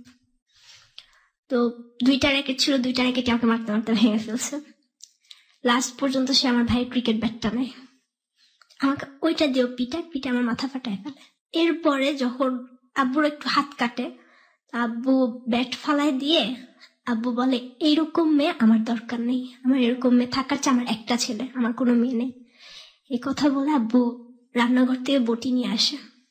তো তারপর বটি নিয়ে আসে, আমার ছোট ভাই খুব কান্না করতেছিল। আমি তো রক্ত দেখে ভয় পেয়ে চিৎকার করছি, মানে এমন অবস্থা, আমি আমার ঘরে আমাদের ফ্রিজের উপর রক্ত ছিটকায় পড়ছে, শোকেসের গ্লাসে রক্ত, আমার সারা শরীর রক্তে ভিজে গেছে, এরকম অবস্থা। তো আব্বু যখন বটি নিয়ে আসছে আমি অনেক ভয় পাইছি, আমাদের বটিটা অনেক বড়। তো আম্মু আমাকে ধরতে আসে নাই, আম্মু আমার ভাইকে পাঠাইছে যে তুমি দৌড় দাও, তুমি দৌড়ে তোমার আন্টির কাছে যাও 4 তলা, তোমার আন্টিকে নিয়ে আসো, বলো যে আব্বু আপনাকে মারতেছে। তো আব্বু জাস্ট বটিটা মানে ধরছে, আব্বু আমাকে কোপ দিবে এরকম অবস্থায় আন্টি চলে আসছে। আমার ভাইটা গিয়ে আন্টিকে বলছে আন্টি আব্বু বটি নিছে, আব্বুকে খুন করে ফেলবে। আন্টি দৌড়ে এসে আব্বুর বটিটা হাত থেকে কেড়ে নিছে, দেখে যে আমার শাশুড়ি রক্ত, আমার মাথা ঘুরানো, আমি সেন্সলেস মানে হয়ে যাচ্ছি বাট হচ্ছি না, এরকম অবস্থা। তো পরে আন্টি এসে আমাকে ধরে, তারপর আরো মারে আমাকে আন্টি। তারপর আন্টি জোর করে আব্বুকে পাঠায় দেওয়া যে আপনি দোকানে যান, আমি দেখতেছি। আমাকে হসপিটালে নেওয়া হয়নি কোনো, বাসায় আন্টি আমার সবকিছু, আম্মু আসছে, আম্মু কান্না করতেছিল, এসে মানে ব্লাড টাচ সবকিছু মানে পরিষ্কার করে, করার পর মাথায় ব্যান্ডেজ লাগায়। তো আমি খাবো না, আমি প্রচুর কান্না করতেছিলাম আর মানে অনেক ভয় পেয়ে গেছিলাম। পরে আন্টি আমাকে জোর করে, আন্টি নিজে হাত দিয়ে আমাকে ভাত খাওয়ায়, একটুখানি খাওয়ায়, আন্টি আমাকে ঘুম পাড়ায়, ওষুধ খাওয়ায়, ঘুম পাড়ায়, তারপর আন্টি যায়। তো আমার টিউশনি মোটামুটি তখন অনেকখানি ছেড়ে দেওয়ার অবস্থা। আমাকে যখন টিউশনিতে যেত আম্মু আমাকে আন্টির বাসায় রেখে যেত, আমার হাত কাটা, মাথার অবস্থা খারাপ, এভাবে রেখে যেত। আর তখন আস্তে আস্তে আমার ফিজিক্যাল চেঞ্জ শুরু হয় এই 6 এর লাস্ট দিক থেকে। ওকে, বুঝতে পারছি, যে অ্যাডোলেসেন্স পিরিয়ড যেটাকে আমরা বলি বয়ঃসন্ধিকাল। হ্যাঁ। তো আম্মু আমাকে এরপর ভ্যানে আমাকে দেয় না স্কুলে, আম্মু নিয়ে আসে। পরে এক সময় আমি তার কিছুদিন পরে, আমি যখন 7-এ উঠে যাই, তখন আমি জানতে পারি যে এই রায়হান মেয়েদেরকে ইউজ করে, ও আমাকে জাস্ট ইউজ করছে। ওর টার্গেট ছিল, ওর আমাকে ভালো লাগছে, আমাকে এলাকায় কালার করবে। ও এর আগে এরকম 2-3টা মেয়েকে করছে। এটা আপনি কিভাবে জানেন? ওদের বাসায় ওর সাথে থাকতো, ছোট ছিল, আমার সমান ছিল, আমার একটু ছোট ছিল, ওর সাথে ওরা ওকে ভালো করে চিনতো। মানে কারোর কাছ থেকে আপনি এটা শুনেছেন? হ্যাঁ, আমাকে বলছে যে আপু এরকম। তারপর থেকে আমি চুপচাপ তো হয়ে গেছি। আমি 6 এর থেকে আমি কথা বলি না বাসায় ঠিক মতো, একদম একা। আম্মু আমাকে নেয় আনে, আমি কোচিং করি। আমাকে বাসার যে ম্যাডামের কাছে পড়তো, আমি ম্যাডামের কাছে দেয় না। আমি 7-এ জাস্ট একটা জায়গায় জাস্ট অঙ্ক করতাম, আম্মু আমাকে নিয়ে যেত, নিয়ে আসতো। আমি 7-এর বছর টোটালি জাস্ট পড়াশোনা নিয়েছিলাম। হ্যাঁ, আমার একটা অভ্যাস হয়ে গেছিল, আমি আমার ফুফাতো বোনের বিয়ে ছিল, আমি বিয়েতে গিয়েছিলাম আব্বুর সাথে গ্রামে।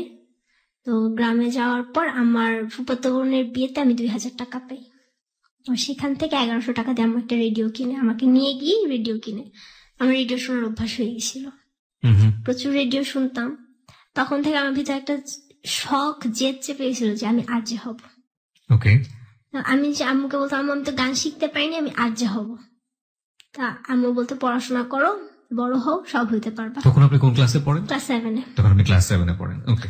আমি ক্লাস 7-এর বছর টোটালি পড়াশোনার দিকে ইনভলভ, কোনো কিছু না, পড়াশোনা করতেছি, আম্মুর সাথে আসা যাওয়া করতেছি। হ্যাঁ, তখন আমাকে বোরখা দেওয়া হয়েছিল, আমি বোরখা পড়তাম, বোরখা পরে স্কুলে যেতাম, স্কুল থেকে আসতাম আম্মুর সাথেই। সেই সময়টা থেকে রায়হানের সাথে সম্পর্ক পুরোপুরি না, আমার তখন সব মানে ওই যে আমি ঈদের পর আসলাম, মার খেলাম, তখন থেকে আমার সব অফ। আমি বাসা থেকে বের হওয়া অফ আমার। তো ক্লাস 8-এ ওঠার পর মার্চ মাসে আমার সেজো মামার বিয়ে ছিল।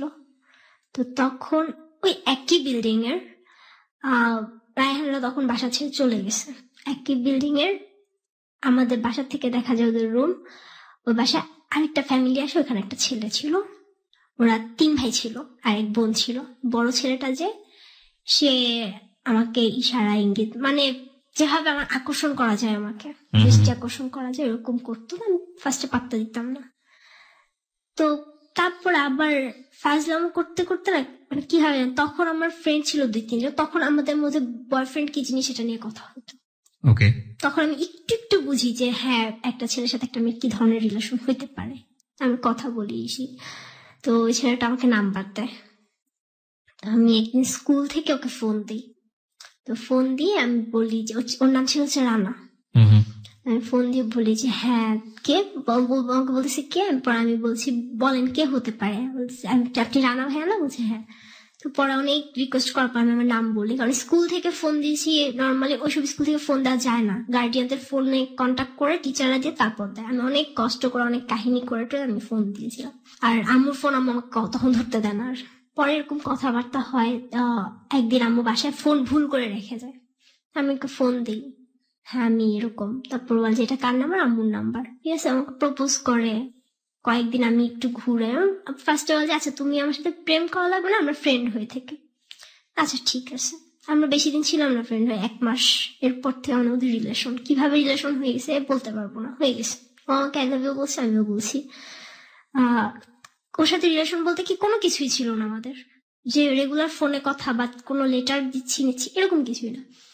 দেখা যায় তো হয়তো 6 মাস পর একবার কথা বলতাম, 9.5 মাস পর একবার কথা বলতাম, এরকম ছিল। তো এর মধ্যে নাকি আপনার স্কুলেরই বড় ভাই ছিল? না, তাহলে উনি হচ্ছে আমাদের মানে ওই যে বিল্ডিং এর রায়হানরা থাকতো, আমাদের সামনাসামনি বিল্ডিং, ওই বিল্ডিং এরই থাকতো, নতুন ভাড়া আসছে। ওকে। ও হচ্ছে তখন আমাকে বলছিল ভার্সিটিতে পড়ে, 2nd ইয়ারে, অনার্স 2nd ইয়ার। আসলে কি পড়তো? হ্যাঁ পড়তো। ওকে, তার মানে তো বিশাল গ্যাপ আপনার সঙ্গে পড়ে। হ্যাঁ অনার্স 2nd ইয়ারে পড়ে। ওকে। তো তারপর রিলেশন কি আমরা এভাবে যাচ্ছি, 9-এর যখন শেষের দিকে চলে আসছি, আব্বু আমাকে একটা মোবাইল দেয় বাসায়, কারণ আম্মুর সাথে তো আব্বুর কোনো কন্টাক্ট নেই। তার মধ্যে হচ্ছে আমি স্কুলে যাই, কোচিং করে একবারে বাসায় আসতে আসতে আমার সন্ধ্যা রাত হয়ে যায়। আম্মু আমার সাথে থাকে কিন্তু আব্বু তো খোঁজ নিতে পারছে না, সেজন্য আমাকে একটা ফোন দেয় সিম সহ। তো ওই নাম্বারটা শুধু আব্বু আম্মু জানতো আর আমার চাচা জানতো, আর কেউ জানতো না। তো আমি ওর থেকে আবার ও আমাকে এটা জানার পর আমাকে একটা সিম দেয়, বাংলালিংক সিম। তো আমি ওই সিমটা আমি নেই, ওই মোবাইলে নিয়ে চালাই, ওর সাথে কথা বলি। তখন ডিসেম্বর মাস 9-এ আমি যখন পড়ি, ওর কাছ থেকেই আমি মোটামুটি না পুরোপুরি লাভ জিনিসটা কি, একটা ছেলের সাথে একটা মেয়ের রিলেশন কেমন হতে পারে, কি ধরনের কথাবার্তা হতে পারে, সবকিছু আমি ওর কাছ থেকেই শিখি।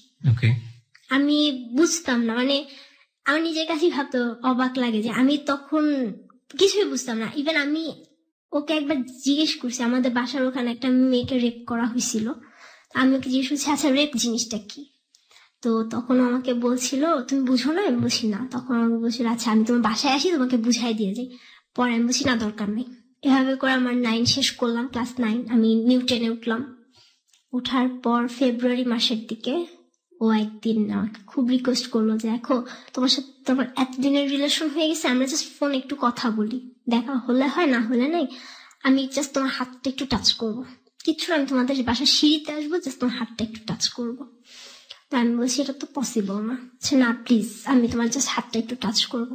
আসলো, সন্ধ্যা ছিল, আম্মু কি জন্য যেন একটু বাহিরে গেছিল, তখন আম্মু টোটালি টিউশনি থেকে বাইরে, আম্মু কোনো টিউশনই করে না তখন। এরপর ও বাসায় আসার পর আমাদের পাশের বাসার একটা দরজা খুলে, তো দরজা খুলে সঙ্গে আমাদের বাসার ভিতরে চলে আসে, আমি দরজা আটকাই দিই। তো আমার সামনের রুমে ড্রয়িং রুমে লাইট অফ ছিল, তো ও আমার ভাইকে ভিতরে পাঠায় দেয় যে ভাই তুমি একটু ভিতরে যাও, তুমি আপনার সাথে একটু কথা বলবো। আমার ভাই ছোট, বুঝে না কিছু, চলে গেছে। আমি বলছি কেন পাঠাইছো ওকে ভিতরে? সেমনি আমার ওর সামনে হাত ধরবো, কেমন না ব্যাপারটা। তো আমার হাত ধরে ফার্স্টে, তারপর ও হাত ধরা থেকে ওর টোটালি আমার বডি টাচ করা, দেন কিস করা।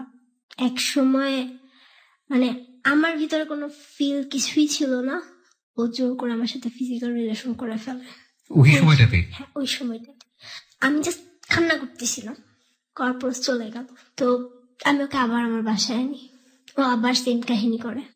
এভাবে 2-3 বার আমার সাথে জোর করে করার পর তখন আমার মধ্যে একটা ফিল চলে আসে যে একটা ছেলের যে মানে শরীরের প্রতি এত আকর্ষণ। ঠিক আছে, আমার তো ভার্জিনিটি চলে গেছে, আমি আর বাধা দিয়ে কি করব, করুক। ওই সময়টাতে মা কোথায় থাকতো? আমার ভাইকে নিয়ে স্কুলে যেত। আমার ভাই তখন সেন্ট্রাল গভর্নমেন্ট বয়েজ মানে মতিঝিল গভর্নমেন্ট বয়েজ হাই স্কুলে যেত। এরকম মনে হতো না যে হঠাৎ করে যদি বাবা চলে আসে বাসায় বা কেউ যদি চলে আসে তখন? হ্যাঁ মনে হতো, ভয় লাগতো, বাট তারপরও সাহস করতাম। এন্ড ইন দ্যাট টাইম আপনি আপনাদের মধ্যে যে ফিজিক্যাল রিলেশনটা শুরু হয়ে গেছে সেটাকে ফিজিক্যালি আপনি এনজয় করছেন? আমি কোনো এনজয়মেন্ট পাইনি তখনও। আপনি এনজয় করছেন? কোনো এনজয় পাইনি তখনও যদি আপনি এনজয় না করেন তারপর আপনি ওকে সুযোগ দিয়ে যাচ্ছেন? হ্যাঁ আমি ওকে দিয়ে, আমার তখন চিন্তা হয়েছে আমার তো চলে গেছে, ও কখনো আমাকে আপনার ভিতরে সেন্সটা করেছে যে আমার তো আসল মানে ভার্জিনিটিটা চলেই গেছে। চলেই গেছে, আমি এটা আটকে রেখে কি করবো। কিন্তু আপনি যেহেতু জিনিসটা আপনি পছন্দ করছেন না, তাহলে আপনি বারবার ওকে কেন এই সুযোগটা দিচ্ছেন? আমি ওকে বারবার না করি, বাট ও বলে যে দেখো তুমি বুঝবা, আস্তে আস্তে বুঝবা।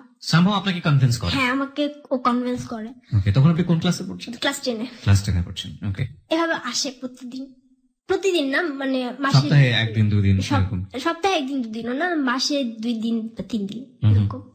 তো এরকম করে মাসটা যায়। এপ্রিল মাসে 7 তারিখ। তো কত সাল তখন 2012। ওকে।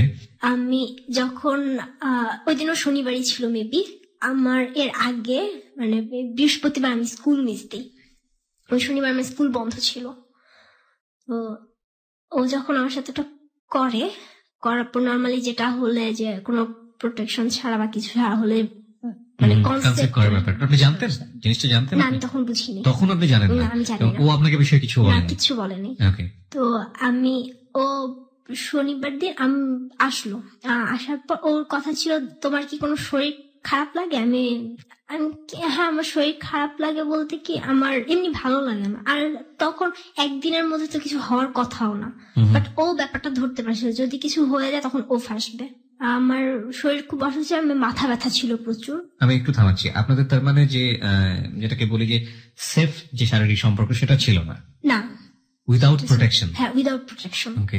তো ও আসে, বাসায় আসার পর ও জাস্ট আমাকে ওইদিন ওষুধ দিতে আসে, আমাকে পিল দিতে আসে, যে আমাকে বলছে আমি তোমাকে এটা দিব, তুমি ব্রেকফাস্ট করার পর তুমি এটা খাবা, আর কোনো প্রবলেম হবে না। এটা আমি আগেও করেছে? না আগে ওইটাই ফার্স্ট। ওকে। তো এরপরে আমাকে ওষুধটা দেয়। আমাকে ওই দিন সকালবেলা আমি বাসায় বসে আমি ম্যাথ করছিলাম, তো আব্বু আমাকে অনেক বকাবকি করে, আমি খুব কান্নাকাটি করি। তো আব্বু আমাকে ওই দিন বাসায় বাইরে থেকে তালা দিয়ে রেখে যায়। আমার কাছে একটা চাবি ছিল বাসার তালা। ও যখন আসে আমি ওকে ভিতর থেকে চাবিটা দেই, ও তালাটা খুলে। আমি আসলে বুঝতে পারিনি যে আব্বু কিছু একটা টের পাচ্ছে বা কিছু একটা সামনে কিছু একটা ঘটতে পারে, এরকম কিছু আমার মাথায় আসেনি। তো আমি খুব কান্না করতেছিলাম, ও যখন আসছে আমি ওকে জড়ায় ধরে কান্না করে ফেলছি। কান্না করার পর ও আমাকে জাস্ট পিলটা দিয়ে আমাকে বলছে এটা রাখো, খাওয়ার পর তুমি খাবা। আমি কান্না করতেছি, আমার কান্না থামায় কি হয়েছে বললাম। বলার পর ও বের হয়ে যাবে, জাস্ট দরজার সামনেই ছিল, ঘুরে জাস্ট যাবে। এর মধ্যে আমি দেখি আব্বু সিঁড়ি দিয়ে উঠতেছে, 4তলা সিঁড়িতে। তো এরপর আব্বু চলে আসলো। আমি ওকে, আমার উচিত ছিল ওকে আমি দরজার সামনে থেকে সরাই দিয়ে দরজা আটকাই দেওয়া, বাট আমি ওকে কেন বাসার ভিতর টেনে নিয়ে চলে আসছিলাম। এসে আমি ভিতর থেকে দরজা আটকাই দিছি। ও আমাদের বাসার বাথরুমে গিয়ে ঢুকছে। আব্বু সে দরজা নক করছে, তোমার দরজা খোলা কেন? আমি তো তালা দিয়ে গেছি। আমি বলছি আব্বু 4তলার আন্টি আসছিল, তো আন্টি বাসায় যেতে কি জন্য দরকার আছে। তো এরপর আব্বু আন্টির বাসায় যায়, তখন আমি ওকে বের করি, আর সে মুহূর্তে 4তলা সিঁড়ি আব্বুর সামনে পড়ে। My goodness. আব্বু সিঁড়িতেই চেঁচামেচি শুরু করে দেয়। আর ওকে দেখে? হ্যাঁ ওকে দেখে। কি বলে? আপনার বলতেছে যে তুমি কে, তুমি এখানে কি করতেছো? আব্বুকে থাপ্পড় মারছে একটা গালে, যে তুই কে বল। আমি দরজা আটকাই দিছিলাম, তখন আব্বু দরজা নক করছে, ঘরের ভিতর নিয়ে আসছে, সোফার উপরে আব্বুকে ধাক্কা দিয়ে ফেলছে। ওকে। হ্যাঁ আমি তখনও চুপচাপ, আমি কিচ্ছু বলিনি। 4তলা আন্টি আসছে, কি হয়েছে? এর মধ্যে আব্বুর জুতা খুলে ওকে একটা জুতা দিয়ে গালে বাড়ি মারে, তোর কপালের সাইড দিয়ে একটু কেটে যায়। আমি বলছি আব্বু তুমি ওকে ছেড়ে দাও, তুমি ওকে মারো না, দোষ আমার, আমি ওকে বাসায় নিয়ে আসছি। এটা বলার পর আব্বু আমাকে মারে, আমাকে থাপ্পড় মারে, বাট আমি সরি নেই। সেটার জন্য আব্বু আমাকে পেটে খুব জোরে একটা লাথি মারে। ওই মুহূর্তটাতে আমার মনে সেন্স ছিল নাকি আমি জানি না, আমি কোথায় ছিল, আমার চারপাশ অন্ধকার হয়ে গেছে টোটালি। আন্টি আসে, কি হয়েছে? আম্মু তখন আমার ছোট ভাইকে নিয়ে স্কুলে, আম্মু তো কিচ্ছু জানে না এদিকে কি হইতেছে। আমার চাচাকে ফোন দিছে, আব্বুর একটা মামা আছে দুঃসম্পর্কের, ওনাকে ফোন দিছে যে আপনারা একটু আসেন। রানা তখন আপনার বাসার ভিতরে? হ্যাঁ, রানা তখন ওকে যেতে দেয়। তো ওকে জিজ্ঞেস করছে ও কি করে না করে, ও ডিটেলস বলছে। কোথায় পড়তো? ও হচ্ছে একটা ন্যাশনাল ভার্সিটির আন্ডারে। ও আমাকে মিথ্যা কথা বলছিল। আমি যখন ক্লাস 8-এ পড়ি তখন ও 2nd ইয়ারে পড়তো। এরপর আমার চাচারা আসে, আব্বুকে ফোন দিয়ে আনা হয়। এর মধ্যে আমি অনেক মার খাই। আব্বু আমাকে, আমার মনে আছে আব্বু আমাকে মানে লাথি দিয়ে শোয়া, তারপর আব্বু আমার পেটে পাড়া দিয়ে মোচড় দিয়ে আমার পেটে পুরো মোচড় দিয়ে ফেলে। তো তখন আমার পিরিয়ড হয়েছে। আমি মানে আমার ভিতর এমন একটা সেন্স ছিল, আমার খুব ছোটবেলা থেকে যখন আমি বুঝতে শিখছি, আমি চিন্তা ছিল যে আমি মা হবো, আমার খুব কিউট কিউট বেবি হবে। আমি তখন আমার কেন মনে হচ্ছিল আমি মা হতে পারবো না। এখানে একটু বিষয় নোট করতে চাই। আমরা জানি যে এই অনুষ্ঠানটি লাখ লাখ শ্রোতা শোনেন, একেবারে ছোট বাচ্চা থেকে শুরু করে অনেক বয়োবৃদ্ধ মানুষ এটা শোনেন। আমি যতদূর জানি প্রত্যেকটি রিলিজিয়নের একটা রিলিজিয়াস্টিক কথা বলছি যে মেয়ে বয়প্রাপ্ত হওয়ার পর এবং তার গায়ে বাবার দ্বারা হাত তোলা এটা সম্পূর্ণরূপে নিষেধ, এটা অন্যায় এবং এটা করলে গুনাহ হবে। এই কাজটি মা করতে পারেন, কিন্তু তাও সেটার জায়গাতেও একটা বিধিবিধ নিয়ম করে দেওয়া হয়েছে। আমি যতটুকু জানি, আমার পুত্র জ্ঞানে সেটাই বলে। এই ধরনের পৈশাসিক কর্মকাণ্ড এটা যে কোনো বাবার দ্বারাই এটা মেনে নেওয়া খুবই খুবই কষ্টকর, কিন্তু এগুলো আমাদের সোসাইটিতে হয়। এবং যে বাবারা সন্তানের গায়ে হাত তোলেন, কি ছেলে কি মেয়ে, মেয়ের ক্ষেত্রে তো অবশ্যই সচেতন হবেন, কোনোভাবেই হাত তোলা উচিত নয় সন্তানের গায়ে। এবং সে সন্তান যদি বয়প্রাপ্ত হন তাহলে তো প্রশ্নই ওঠে না। আর ছেলের গায়েও সন্তানকে কেন পিটাতে হবে, সন্তানের গায়ে কেন হাত তুলতে হবে? যদি কখনো এমন কোনো ঘটনার মুখোমুখি হয়েই যান যেটা আপনি ট্যাকল দিতে পারছেন না, তখন শুধু একটা মেসেজ নিজেকে বারবার দেওয়ার চেষ্টা করবেন, আপনি সিন ক্রিয়েট করে রাগারাগি করে গায়ে হাত তুলে এটার কোনো সমাধান আপনি করতে পারবেন না। সুতরাং ওটা করার কোনো মানেই হয় না, বরং আপনি নিজেকে লুজ করলেন। একটা বড় জিনিস হয়ে যায় যে কোনো রাগারাগিতে, সেটা হচ্ছে ওই সব জিনিসটার সমাধান হয় না, কিন্তু একটা সাইড ইফেক্ট তৈরি হয়। হয়তো এরকম হয়ে যায়, আপনি রাগারাগি করলেন, সবকিছু শেষ মনে করছেন, আলটিমেটলি সম্পর্ক আগের জায়গায় আবার জোড়া লেগে গেল। কিন্তু ওই যে রাগারাগি করলে যে জিনিসটা ধ্বংস করে দিলেন বা যে জিনিসটা ক্ষতি করে দিলেন, সেটা আলটিমেটলি কখনোই আর রিকভার হবে না। সুতরাং রাগের ব্যাপারটাই হচ্ছে ধ্বংস। এবং আমাদের বিশেষ করে ইসলাম ধর্মে একটা নিয়মই আছে, যদি তুমি রেগে যাও, দাঁড়িয়ে থাকা অবস্থায় রেগে যাও তাহলে বসে পড়ো, বসে থাকা অবস্থায় যদি তুমি রেগে যাও তাহলে শুয়ে পড়ো। মানে রাগটাকে কন্ট্রোল করার কথা বলা হয়েছে, রাগকে কখনো এক্সপ্রেস করার কথা বলা হয়নি। বলুন, তারপর কি হলো? তো প্রায় 3-4 বারের মতো আমাকে আব্বু এরকম করে। তো করার পর ওই সময়টাতে বাসার ভিতরে আপনার চারপাশের লোকজন কেউ আপনাদেরকে হেল্প করতে আসছিল? না, কেউ ছিল না বাসায়। যারা রানা তখন কি করছিল যখন আপনার গায়ে টর্চার করছিল? হ্যাঁ, ও কয়েকবার বাধা দিতে চেষ্টা করছে, কিন্তু ওকেও মারছে। টাইমে আব্বু আমার জামা ধরে টান দেয়, তো তখনও আমাকে ছুটায় নেয়। ও ছুটায় নিয়ে ও মার খায়। আমার তখন যে মায়েরগুলো আব্বু আমাকে দিত সেই মায়েরগুলো ও নেয়। আমার পেটে এত ব্যথা ছিল, আমি পেট চেপে ধরে আমি বসেছিলাম, জাস্ট আমি বিছানায় আমি নিচে বসা ছিলাম হাঁটু গেড়ে। এরপর আন্টি বাসা থেকে আম্মুকে ফোন দেয় যে আপনি আসেন তাড়াতাড়ি। আমি যখন পেটে হাত চেপে আমি কান্না করতেছিলাম, প্রচুর পেন হচ্ছিল। তো আন্টি জাস্ট বলছে কি তোমাকে মারছে?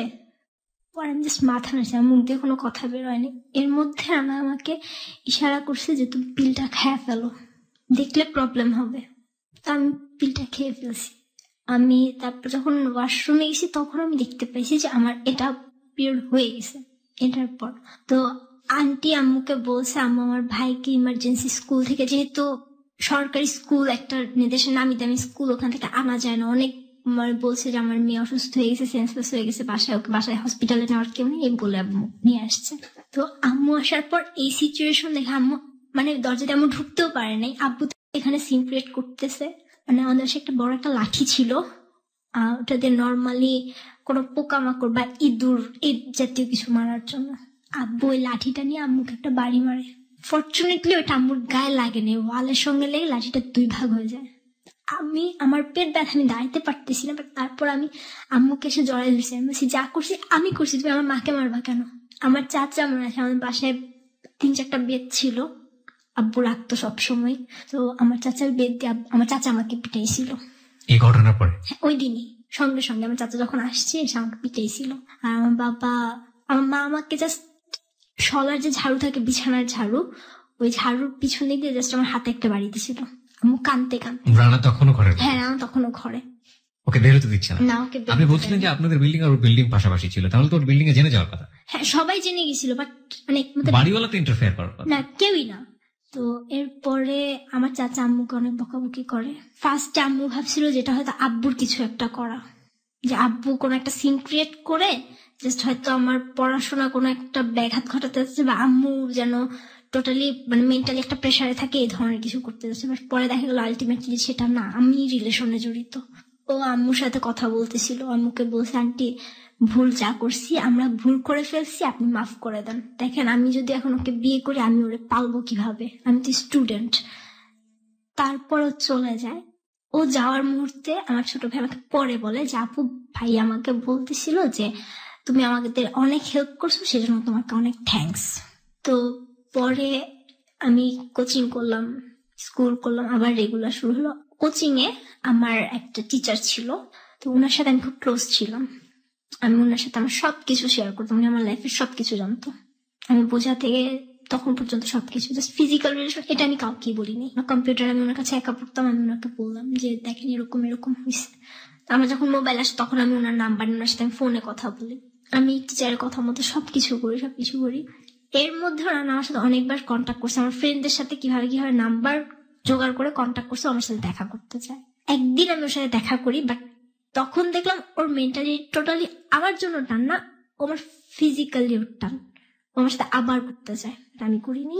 তারপর যেদিন বিদায় অনুষ্ঠান ছিল ওই দিন আমি ওকে ফোন দিয়ে আমি ওকে বলি যে দেখো আমি যদি সরে যাই তাহলে বুঝবা সেটা তোমার ফল্ট।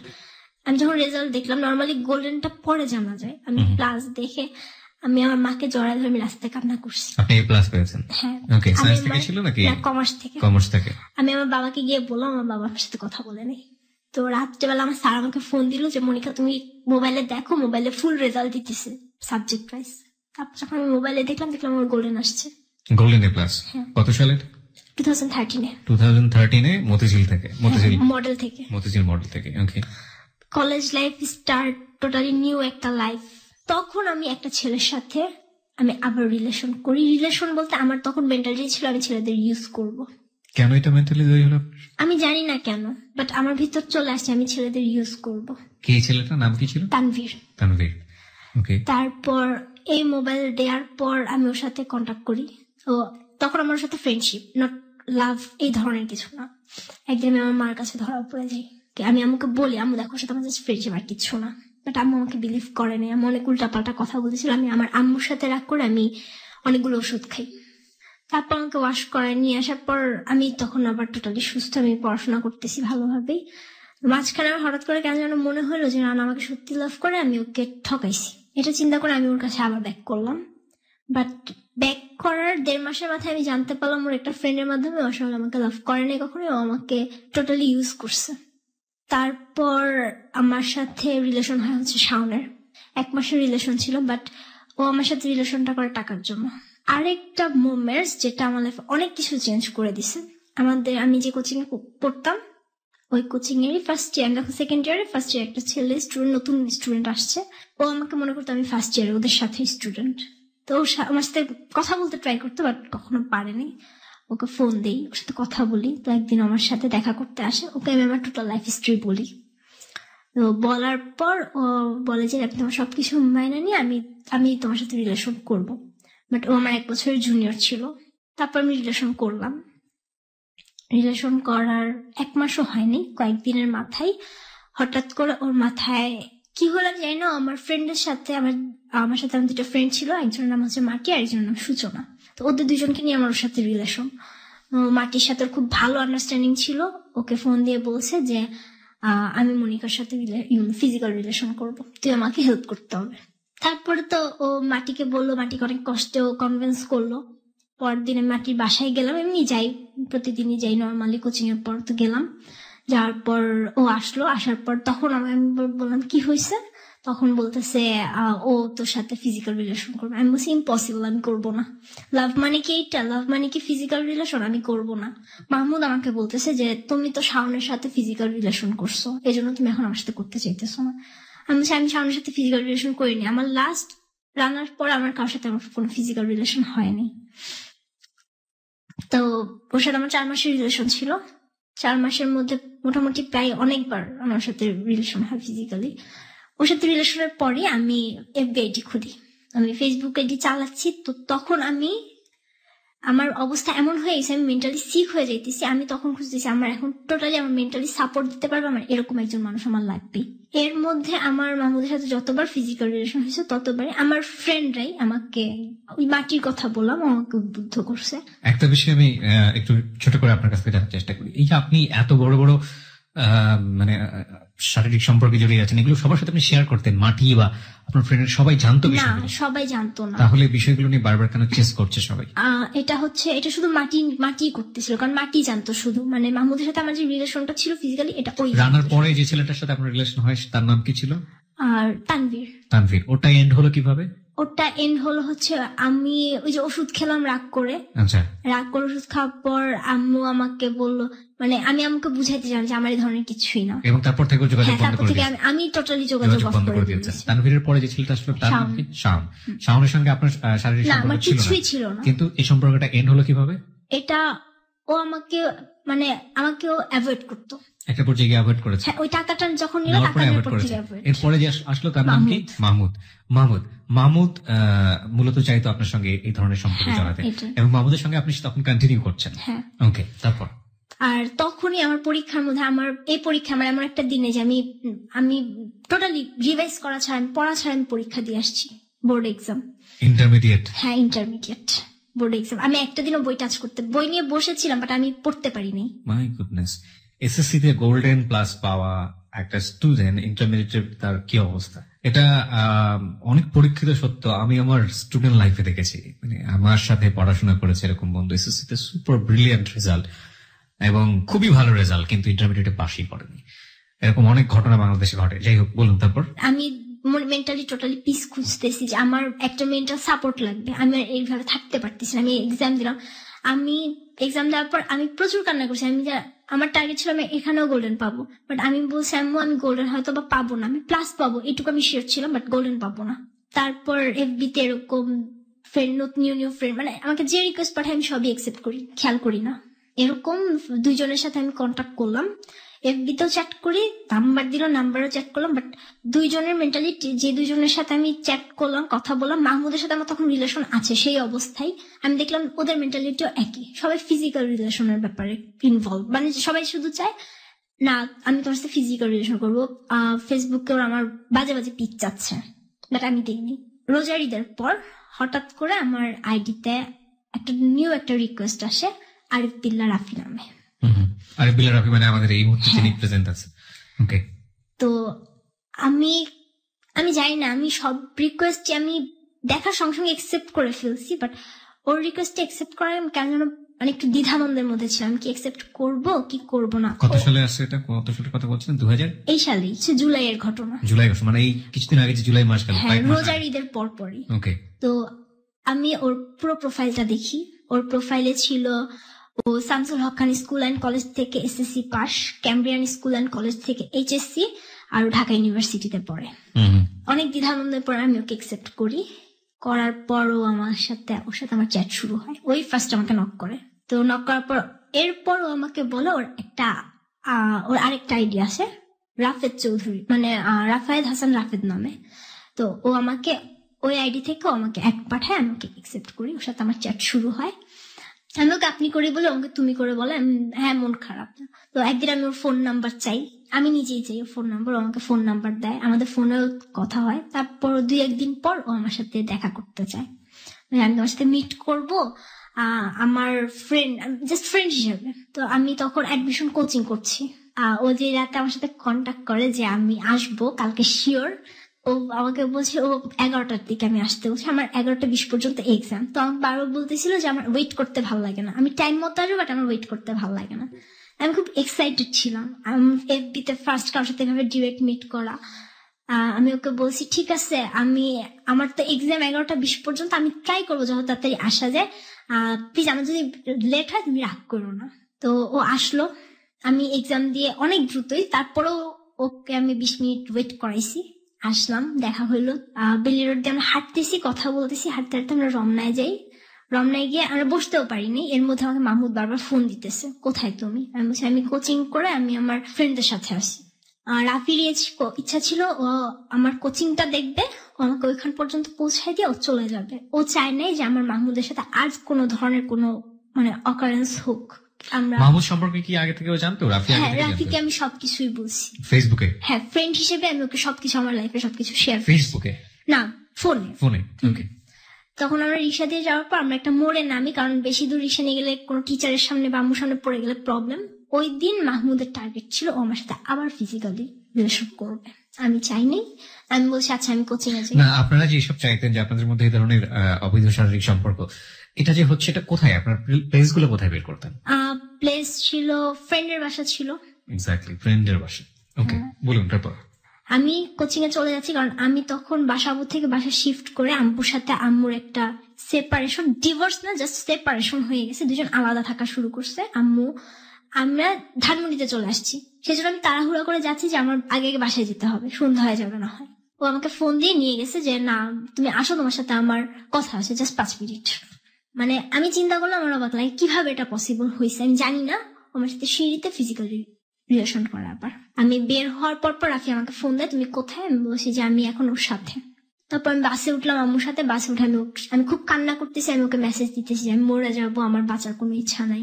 তখন ও আমাকে বলতেছে কি হয়েছে আমাকে সবকিছু বলো। দেন আমি ওকে আস্তে আস্তে আমার সবকিছু বলা স্টার্ট করলাম। তো ওর ভিতরে কি হয়েছে আমি জানি না, ও আমার সাথে কথা বলতেছে, চ্যাট করতেছে উঠতেছে। আমি ওকে ওই দিনে আমি ওকে সবকিছু বললাম।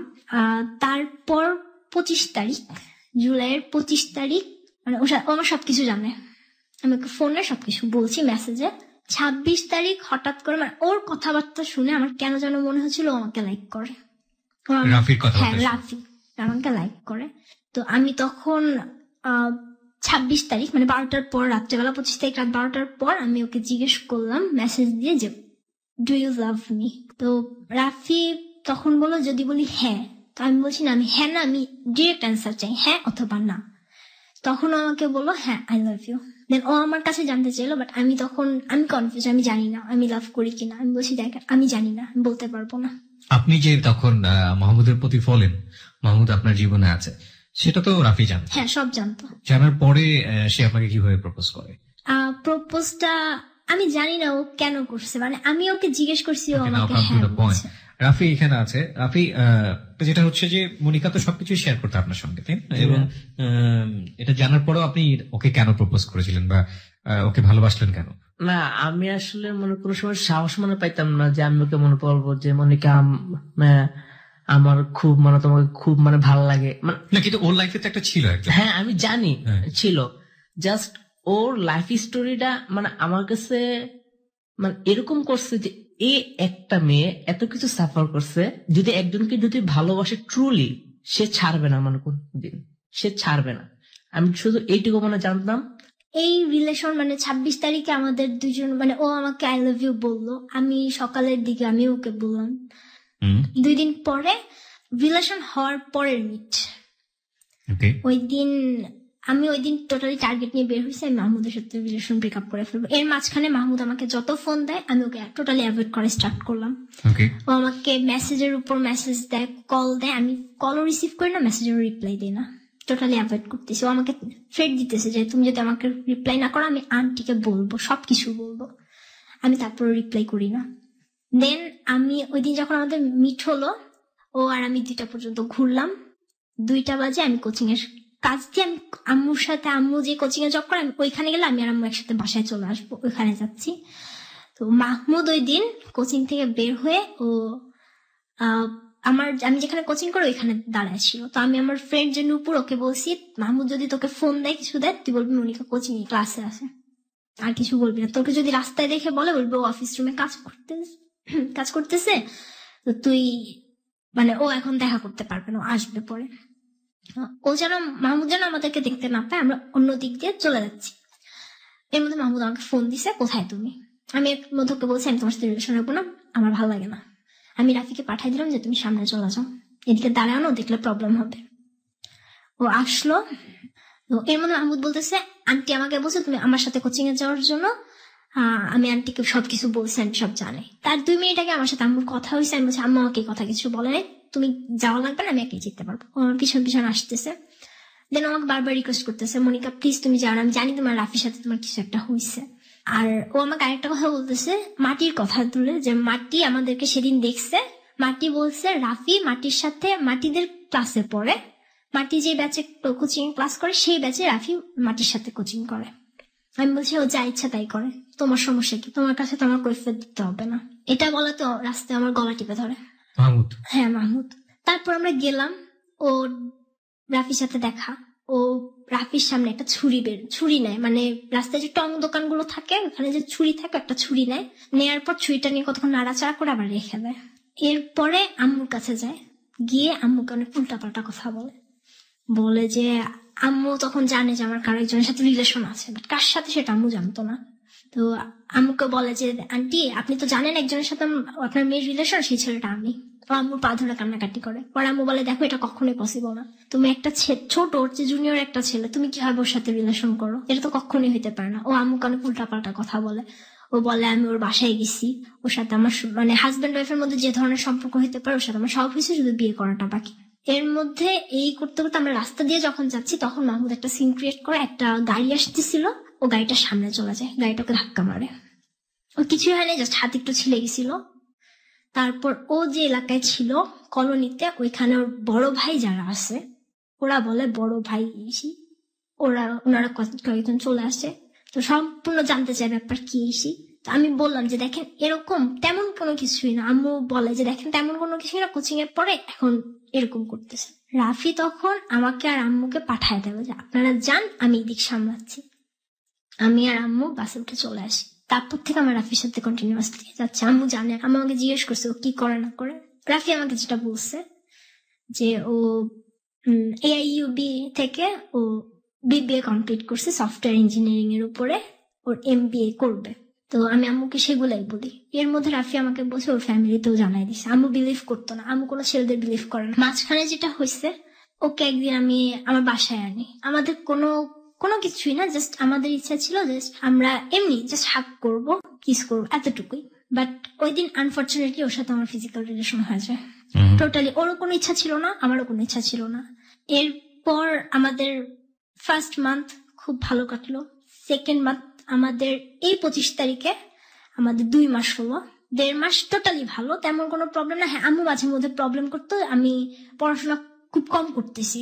আমি আমার রেজাল্ট দেখে বিলিভ করতে পারিনি যে রেজাল্ট আমার খারাপ হবে। আমি 4.58 পাই, বাট আমি শিওর ছিলাম আমার A+ থাকবে। ওই যেদিন বের হয়েছি বাসা থেকে তার আগের দিন ওর সাথে আমার দেখা হয়েছে, ও এসে আমার সাথে দেখা করে গেছে। আমরা ছিলাম একসঙ্গে, সারাদিন ছিলাম, ঘুরে টুরে তারপর গেছে। তো আমাদের মধ্যে এমন একটা অবস্থা যে আমাদের যদি একদিন দেখা না হয় মানে থাকতে পারতেছি না। একদিন দেখা না হইলে মানে চ্যাট করতেছি, আধা ঘন্টা যদি আমাদের মধ্যে চ্যাট অফ থাকে একজন একজনের পাগল হয়ে যায়, এরকম অবস্থা। পরে ওর বাসা হচ্ছে যাত্রাবাড়ি সানার পাড়ে, আমি থাকি মোহাম্মদপুর। এই প্রান্ত থেকে ও প্রান্ত, ও প্রতিদিন আসতো। তো ওই দিন ও বলতেছে তুমি আসো। আমি ফার্স্ট সকালবেলা বলছি আমি আসি, ও বলছে যে না তুমি রেস্ট নাও, তুমি অসুস্থ, তোমার আসার দরকার নেই। তারপরে 12টার দিকে ও বলতেছে না তুমি আসো, কি যেমনে পারো যত তাড়াতাড়ি পারো আসো। তো পরে আমি খুব তাড়াহুড়ো করে রেডি হয়ে আমি গেলাম। যাওয়ার পর ওর ফুপুর বাসায়, ওর ফুপুরা গ্রামে চলে গেছে, আমি ওর ফুপুর বাসায় গেলাম। আমার ইচ্ছা ছিল হচ্ছে 1-1.5 ঘন্টা থাকার পর আমি ব্যাক করবো। তো ও বললো আমাকে যে তুমি কি যাবা। আমার না কেন যেন মানে ওর ওইখান থেকে আমার আসতে ইচ্ছা করতেছিল না। আমি রয়ে গেলাম ওর ছোট ভাইকে দিয়ে। ও বাহির থেকে, কারণ যেহেতু ওর ফুপু বাসায় নেই আর রুম যদি খোলা থাকে তখন প্রবলেম হতে পারে যে রাত্রেবেলা রুম খোলা, কারণ ওর তো বাসা আছে, ও ফুপুর বাসায় কেন থাকবে। ওর ছোট ভাই বাইরে তালা লাগিয়ে দিয়ে চলে গেল। আমি ওই দিন ওর বাসায়, ওর সাথে ফুপুর বাসাতেই আমরা দুজন নিজেরাই রান্না করলাম। আমি কখনোই রান্না করি নাই ওই দিন ফার্স্ট। আমার লাইফে আমি পোলাও রান্না করছি ওর সাথে, জানি না কেমন হয়েছে, বাট দুজন মিলে এনজয় করছি প্রচুর। ছিলাম, ঘুমাইলাম, রাত্রে রাত্রে আবার আমার জ্বর আসছে, ও আমার উঠে ওষুধ খাওয়াইছে। ও আপনার বাসায় জানতো যে আপনি আউটগোয়িং করছেন রাতে? হ্যাঁ, আম্মুকে আমি, আমার মোবাইলে চার্জ ছিল না, আমি চার্জার নিয়ে সাথে আমি আম্মুকে মেসেজ দিছিলাম যে আম্মু আমার একটা ফ্রেন্ডের বাচ্চা, আমাদের যে পরিচয়টা FB তে, এটা কেউ জানতো না, সবাই জানতো আমার একটা ফ্রেন্ড ওর কাজিন হয়, তার মাধ্যমে আমাদের রিলেশন। কারণ ফ্রেন্ডের বার্থডে, এটা এই জন্য আপনি রাতের বেলা বাইরে থাকছেন, এটা তো মা কোয়ারি করবে তাই না? হ্যাঁ, আম্মু মানে আমি আম্মুকে একটু দেওয়ার পর মোবাইলটা অফ হয়ে যায়। তারপর আমি আম্মুকে একবার, আম্মু আমাকে ফোন দিছে যে এটা কেমন কথা। আমি বলছি আম্মু অনেক রাত হয়ে গেছে, এই জন্য আন্টি আমাকে আসতে দিতে চাচ্ছে না, আর আমার শরীরও ভালো লাগতেছে না। আম্মু আমাকে এত বিলিভ করে স্টার্ট করছে। আম্মু ধরে নিচ্ছে যে আমার মেয়ে ভুল করছে, এখন আর ভুল করবে না আমার মেয়ে। আর আম্মুর এতটুকু ভরসা, ওর উপরও ভরসা ছিল, আম্মু ওকেও বিশ্বাস করা স্টার্ট করে দিছে মোটামুটি। তো আমি তারপর থাকলাম, ওই দিন রাত্রে ছিলাম, পরের দিন সকালবেলা চলে আসবো এরকম প্ল্যান। ওর ভাই আসলো, তো দরজা খুলছে, আসছে, বলতেছে, ওর ভাই এসে বলতেছে ভাইয়া বের হও, তাড়াতাড়ি যাও ইয়া। তো আমাকে বলছে তুমি এখন যাবা না বিকালে যাবা? আমি ডিসিশন নিতে পারতেছি না, আমি বলছি তুমি বলো। তো বলতেছে তোমার ইচ্ছা। তো আমি বলছি ঘুরবো না আজকে, আমি এখানে আসছি, ঘুরি তো নাই। পরে বলছে আচ্ছা তাহলে বিকালেই যাই, বিকাল বেলা আমি তোমাকে বাসে উঠাই দিয়ে আসবো। রইলাম, বিকালে বের হবো কিভাবে, ওর ভাই যখন চলে গেল, যাওয়ার পর দরজা খোলা রেখে গেছে, আমাদের বের হওয়ার কথা, আমরা একটু বের হবো, ঘুরবো, ঘুরে টুরে আমাকে বাসে উঠাই দিবে। এর মধ্যে ওর ভাই যাওয়ার 5 মিনিটের মধ্যে ওর আম্মুর বাসায় চলে আসছে। লুকানোর কোনো জায়গা নেই, ও আমাকে খাটের নিচে ঢুকাইছে। আমি খাটের নিচে ঢুকছি, তো ওর আম্মু সন্দেহ করতে পারছিল যে নিশ্চয়ই কিছু একটা আছে। ওর আম্মু সারা ঘর খুঁজলো, এন্ড লাস্ট পর্যন্ত খাটের নিচে কি দেওয়ার পর আমাকে দেখতে পাইলো। দেখার পর উনি আমাকে মানে বের করলো খাটের নিচ থেকে। তো আমার পরিচয় জানতে চাইলো। তখন আমি জানতে পারলাম যে রাফি আমার সাথে অনেক কিছু মিথ্যা কথা বলছে। তখন আমি জানতে পারলাম যে ও মাদ্রাসায় পড়ে, ও ক্লাস 9-এ পড়ে, ওর ফ্যামিলিতে কিছুই জানে না আমার সম্পর্কে, টোটালি কিছুই জানে না। তো দেন ওর আম্মুকে মারছে হালকা পাতলা, কারণ শাসন যা করবে একটা মেয়ের সাথে, একটা ছেলে একটা রুমে বলছে, আমার পরিচয় জানতে চাইছে, আমাকে অনেক কিছু বলছে। যাই হোক, আমি ওইগুলো নিইনি, পাত্তা দেইনি। আমার জাস্ট এতটুকু খারাপ লাগছে যে আমি কি সত্যিটা শুনলে কি আমি আগাইতাম না? আমি তো একটা ট্রু মানুষ চাইছিলাম, আমি তো কোনো ফলস, কোনো নেগেটিভ কোনো কিছু নিয়ে চাইনি। আমি তো আমার লাইফের সবকিছু একদম ট্রু, যেগুলো টোটালি সবকিছু বলছি, বাট ও আমার কাছে এটা হাইড করে গেছে। কেন গেছে ওই দিন? তখন আমি ওই মুহূর্তে চাইলে আমি তখন চলে আসতে পারতাম বের হয়ে। দেন ওর আম্মু বাহির থেকে আমাদেরকে লাগায় রেখে, তালা দিয়ে রেখে আম্মু চলে যায়। যাওয়ার পর ও আমার পায়ের মধ্যে ধরে অনেক কান্না করে, যেটা আমি সহ্য করতে পারিনি। মানে আমি বিশ্বাস করলাম একটা ছেলে এভাবে কিভাবে কান্না করে। আমি আমার লাইফে কিচ্ছুই পাইনি, জাস্ট আমি একটু লাভ পাওয়ার জন্য, জাস্ট একটু ভালোবাসার জন্য আমি তোমার কাছে এটা চাইছি। রাফি, আপনার বয়স তো 23, আপনি এত বড় মানে গ্যাপ কেন? 23 বছর বয়স সাধারণত অনার্স কমপ্লিট করে যাওয়ার কথা, এরকম একটা সময় আপনি ক্লাস 9-এ কেন পড়ছেন? না, আমি মানে ফার্স্ট টাইম আপনার ওই যে হাফিজি মাদ্রাসায় আর কি করতাম। আপনি কোরআনের হাফেজ? জি, কোরআনের হাফেজ আপনি। ওকে, ফাইন। আমি রাফি, ওর লাইফের স্কেচটাই তো মোটামুটি এখানে সবচেয়ে বড় করে এসছে। আপনার সম্পর্কে একটু টুকটাক জানি। আপনার লাইফে কি মনিকাই ফার্স্ট, নাকি এর আগেও মনিকার মতো দুই একজন ছিল? আমার লাইফে একদম ছিল, মানে আমার খুব ভালো লাগতো। এটা আসলে আমার গাধামি হইতে পারে। সে ছিল আমার খালামণি, মানে সে আমার মতোই বয়সের দিক থেকে। আপনার ভালো লাগার জায়গাটার দিক থেকে একজনই। এরপরে আপনার জীবনে আর কেউ আসে না? এরপরে আমার লাইফে একজন আসে, ও আমার দিক দিয়ে ফার্স্ট, মানে সব ফার্স্ট। হ্যাঁ, আমার দিক দিয়েও ফার্স্ট। তারপর ওর ভাই আসলো, দরজা খুললো, আমরা বের হলাম। বাইরে প্রচুর বৃষ্টি, আমরা বের হতে পারলাম না, এত বৃষ্টি যে আমার বের হয়ে আমার আসা পসিবল না। ওই দিন আমি রয়ে গেলাম ওর বাসায়, ওর সাথে ও আর আমি ফুপুর বাসায়। ওর ভাই একইভাবে তালা দিয়ে রেখে চলে গেছে। সকালবেলা ওর ভাই আসলো, সকালে না দুপুর বেলা, আমরা ওয়েট করতেছি যত তাড়াতাড়ি আসবো তত তাড়াতাড়ি বাসায় আসবো। ও 1টা বাজে আসছে। তখন আমরা ডিসিশন নিয়ে নিয়েছি যে আমরা FM এ আসবো। এমন একটা সিচুয়েশন আমাদের মধ্যে, আমরা দুজনকে ছাড়তেও পারবো না, দুজনকে থাকতেও পারবো, মানে কোনোটাই পসিবল না। Okay, fine. This is your situation right now. By the way, Rafi, আপনার সিদ্ধান্তটা কি? আপনার ফ্যামিলি যদি আপনাকে বঞ্চিত করে দেয়, আপনার প্রপার্টি যদি বন্ধ করে দেয়, সবকিছু করে দিতে হয়, তখন আপনি কি করবেন? না, আমি এইটুকু জানি যে আমার মা বাবা আমাকে ছাড়বে না। নো, আমি আপনাকে ওই জানার জায়গা থেকে একদম স্ট্রিক্টলি কোশ্চেন করতে চাই, ওকে পাওয়ার জন্য আপনার ফ্যামিলিকে ছাড়তে যদি হয়, প্রপার্টি জায়গাটা যদি বন্ধ করে দিতে হয়, give me the honest opinion, কোনো প্রকার কোনো কনফিউজ করেন না। 3টা অপশন আছে, একটা হচ্ছে যে আমি ছেড়ে দিব সবকিছু ওর জন্য, আরেকটা হচ্ছে না আমি ছাড়বো না, এটা আমার পক্ষে সম্ভব না, আরেকটা হচ্ছে আমি কনফিউজ। আপনি কোন জায়গায় আছেন, হাতে নাতে না কনফিউজে? আমার জাস্ট ওকে লাগবে, আর কাউকে না। সো আপনি চাইলে আপনার বাবা মা, ফ্যামিলি, পরিবার, অর্থ সম্পত্তি সবকিছু ছেড়ে দেবেন। জি। আপনার ওপিনিয়নটা কি মনিকা? আমি ওর জন্য সব করতে পারবো। সব করতে পারবে বলতে? আমাকে যদি বলা হয় যে হ্যাঁ আমার মা আমাকে টোটালি আলাদা, আমি এখন টোটালি আলাদাই, সত্যি কথা বলতে। মানে লাইক রাফির মতো আপনি আপনার ফ্যামিলি সবকিছু ছেড়ে দিতে পারবেন। সম্পর্কের জায়গাটার বয়স হচ্ছে কয় মাস? 2 মাস। 2 মাস। 2 মাসের মধ্যে আপনারা দুজনই ফ্যামিলিকে ছাড়তে পারেন, এরকম একটা অবস্থার মধ্যে আসছেন। একজনের বয়স হচ্ছে 23 এবং আরেকজনের বয়স হচ্ছে মাত্র 17 কিংবা 18 আমরা বলতে পারি। এরকম একটা জায়গাতে আসলে আমার মনে হয় যারা শুনেছেন আজকের এই এপিসোডটা, তারা কেউই ওদেরকে বলবেন না যে ওরা ওদের জায়গাতে ঠিক আছে এবং ওরা বিয়ে করতে পারে, ওদেরকে মত দেওয়া উচিত। কিন্তু এটাও ঠিক যে ওদেরকে ডিটাচড করা বা ওদেরকে এই জায়গাটা থেকে আলাদা করার জন্য ওদের সাথে রাফ বিহেভ করলে সেটা রেজাল্ট কি হবে সেটা মনিকার জীবন অতীতে বহুবার আপনারা জেনেছেন, ঘটেছে। আলটিমেটলি প্যারেন্টসদের এখানে কি আচরণ করা উচিত বলেন? আমরা যেদিন লাস্ট বের হয়ে চলে আসার কথা, সকালবেলা ভাই আমরা বললাম আমরা এফএমে আসবো, ওই দিন ঈদের আগের দিনের কথা। ওর ভাই এসে দরজা খুললো, আমরা বের হলাম। বাট বের হওয়ার পর এমন সিচুয়েশন, মানে ঈদের আগের দিন বাস ভাড়া অনেক বেশি, আমাদের কাছে টাকা নেই, সন্ধ্যা হয়ে গেছে, ও আমাকে একা ছাড়বে না, কিছুতেও আমাকে যাত্রাবাড়ি থেকে মোহাম্মদপুর একা আসতে দিবেই না। আমি চলে আসতে চাইছি, ও পাগলের মতো আমাকে বলছে আমি তোমাকে মতিঝিল পর্যন্ত দিয়ে আসি। আমরা বাসে উঠে গেছি, সায়দাবাদ পর্যন্ত আসার পর বলে তোমার আজকে যাওয়ার দরকার নেই। আমি ব্যাক করিনি, আম্মুকে বলছি যে আম্মু একটু প্রবলেম হয়েছে, আমি কালকে সকালবেলা চলে আসবো, পরদিন ঈদ। তো ওই দিন আমি ওই এলাকায় ঘুরছি, ওই আগের দিন, যে কারণে সন্ধ্যা হয়ে গেছিল। ওদের গরু কিনে নিয়ে আসছে, আমাকে ওইটা দেখাইতে নিয়ে গেছে। আসার পর আমার ফ্রেন্ডের কাছ থেকে টাকা ম্যানেজ করছি, 200 টাকা ম্যানেজ করছি যে আমাদের আজকে রাতটা থাকতে হবে, আমরা বাসায় যাব না, বাইরে থাকবো। তো ওর একটা ফ্রেন্ডের সাথে ও কন্ট্যাক্ট করে, বাট কোথাও থাকা পসিবল না।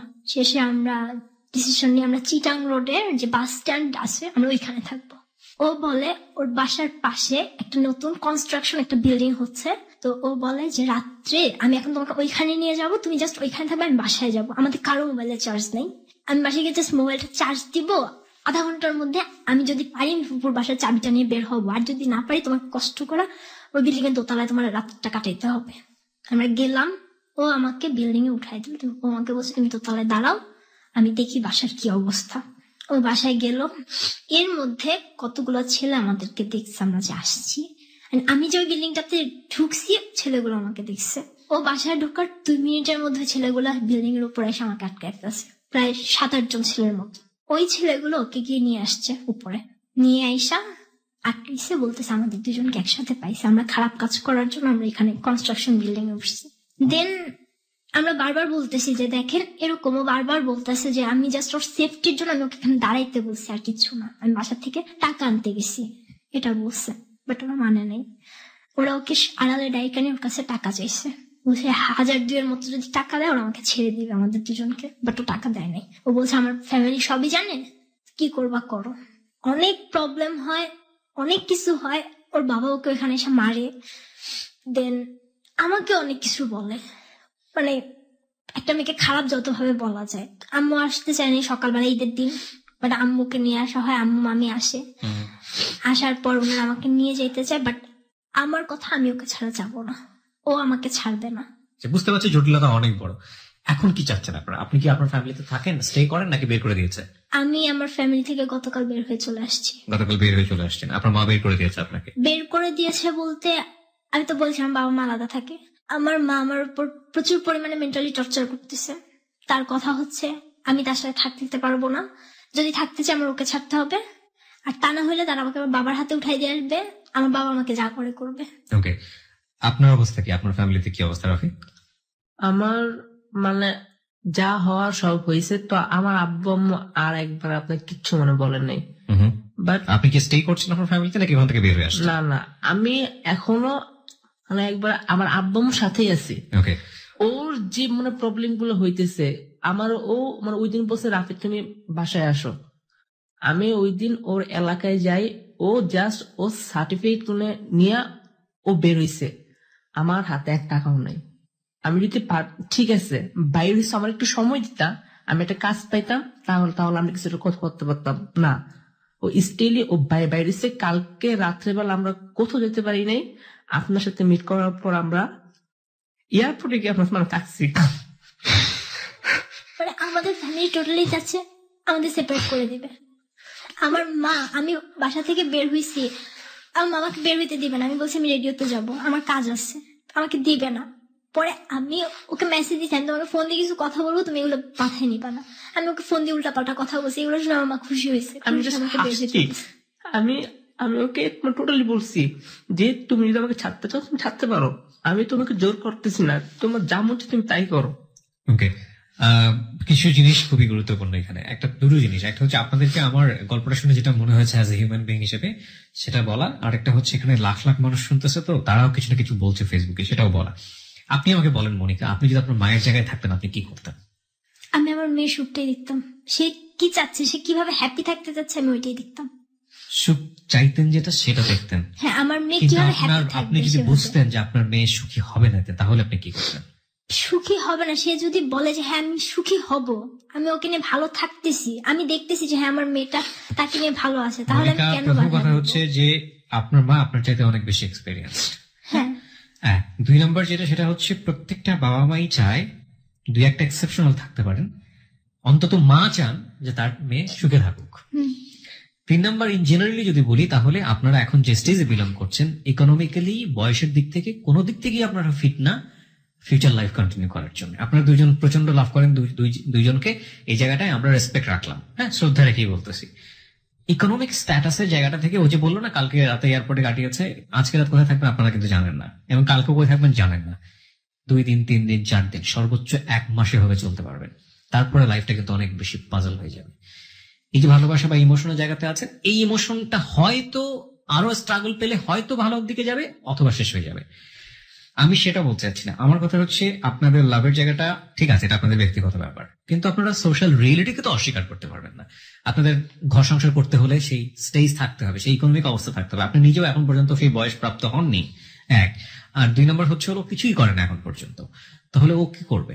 একটা যেটা করতে পারে সেটা হচ্ছে আপনাদের এই সম্পর্কটাকে ফ্যামিলি থেকে এক ধরনের এই অর্থে মেনে নেওয়া যে তোমরা নিজেরা মিট করো না, দুজন দুজনের পায়ের উপর দাঁড়াও, তোমরা নিজেরা ইকোনমিক একটা জায়গাতে আসো, তারপরে তোমরা সিদ্ধান্ত নাও যে তোমরা বিয়ে করবে কি করবে না। সেই জায়গাটা থেকে আপনাদের ফ্যামিলি একটা সাপোর্ট দিতে পারে। এখন আপনাদের ফ্যামিলি যদি আপনাদের দুজনের প্রতি এতটা রিজিড হয়, ভয়াবহ রিজিড, যে ওকে যেটা বলছে তোমার আপনার দিকে আগাতে পারবে না, আপনাকে যেটা বলছে ওর দিকে যেতে পারবে না, সেটা তাদের সোশ্যাল রিয়েলিটি জায়গা থেকে বলেছে। কারণ এটা আপনারা করেননি, কিন্তু আপনাদেরকে ওইরকম একটা জায়গায় গিয়ে পাওয়া গিয়েছে, সেটা যে কোনো বাবা মার জন্যই খুব বেশি ডিসগ্রেসফুল, অপমানের। আর আপনার যে অতীত ব্যাকগ্রাউন্ড, যেটা বাবা মা বা মা পেয়েছে, যে আচরণটা, হ্যাঁ সন্তান তো ফল্ট করবেই, কিন্তু সন্তানের ফল্টের জায়গাটা আমরা কিভাবে ট্রিটমেন্ট করছি সেটাও কিন্তু অনেক বড় একটা ফল্ট হয়ে যেতে পারে। সেই ফল্টের জায়গাটায় ট্রিটমেন্টটা ফল্ট ছিল আপনার বাবা মায়ের, কিন্তু আপনি কিন্তু ফল্ট করেছেন কয়েকটি জায়গাতে, এটা অস্বীকার করার কোনো উপায় নেই। তো সেই জায়গা থেকে আপনার মাও আপনার প্রতি কনফিডেন্ট না, আপনার বাবাও আপনার প্রতি কনফিডেন্ট না যে আপনি এই রিলেশনশিপেও ভবিষ্যতে কন্টিনিউ করবেন, বিকজ এই রিলেশনশিপের মাত্র বয়স হচ্ছে মাত্র 2 মাস। আমি কি বোঝাতে পেরেছি?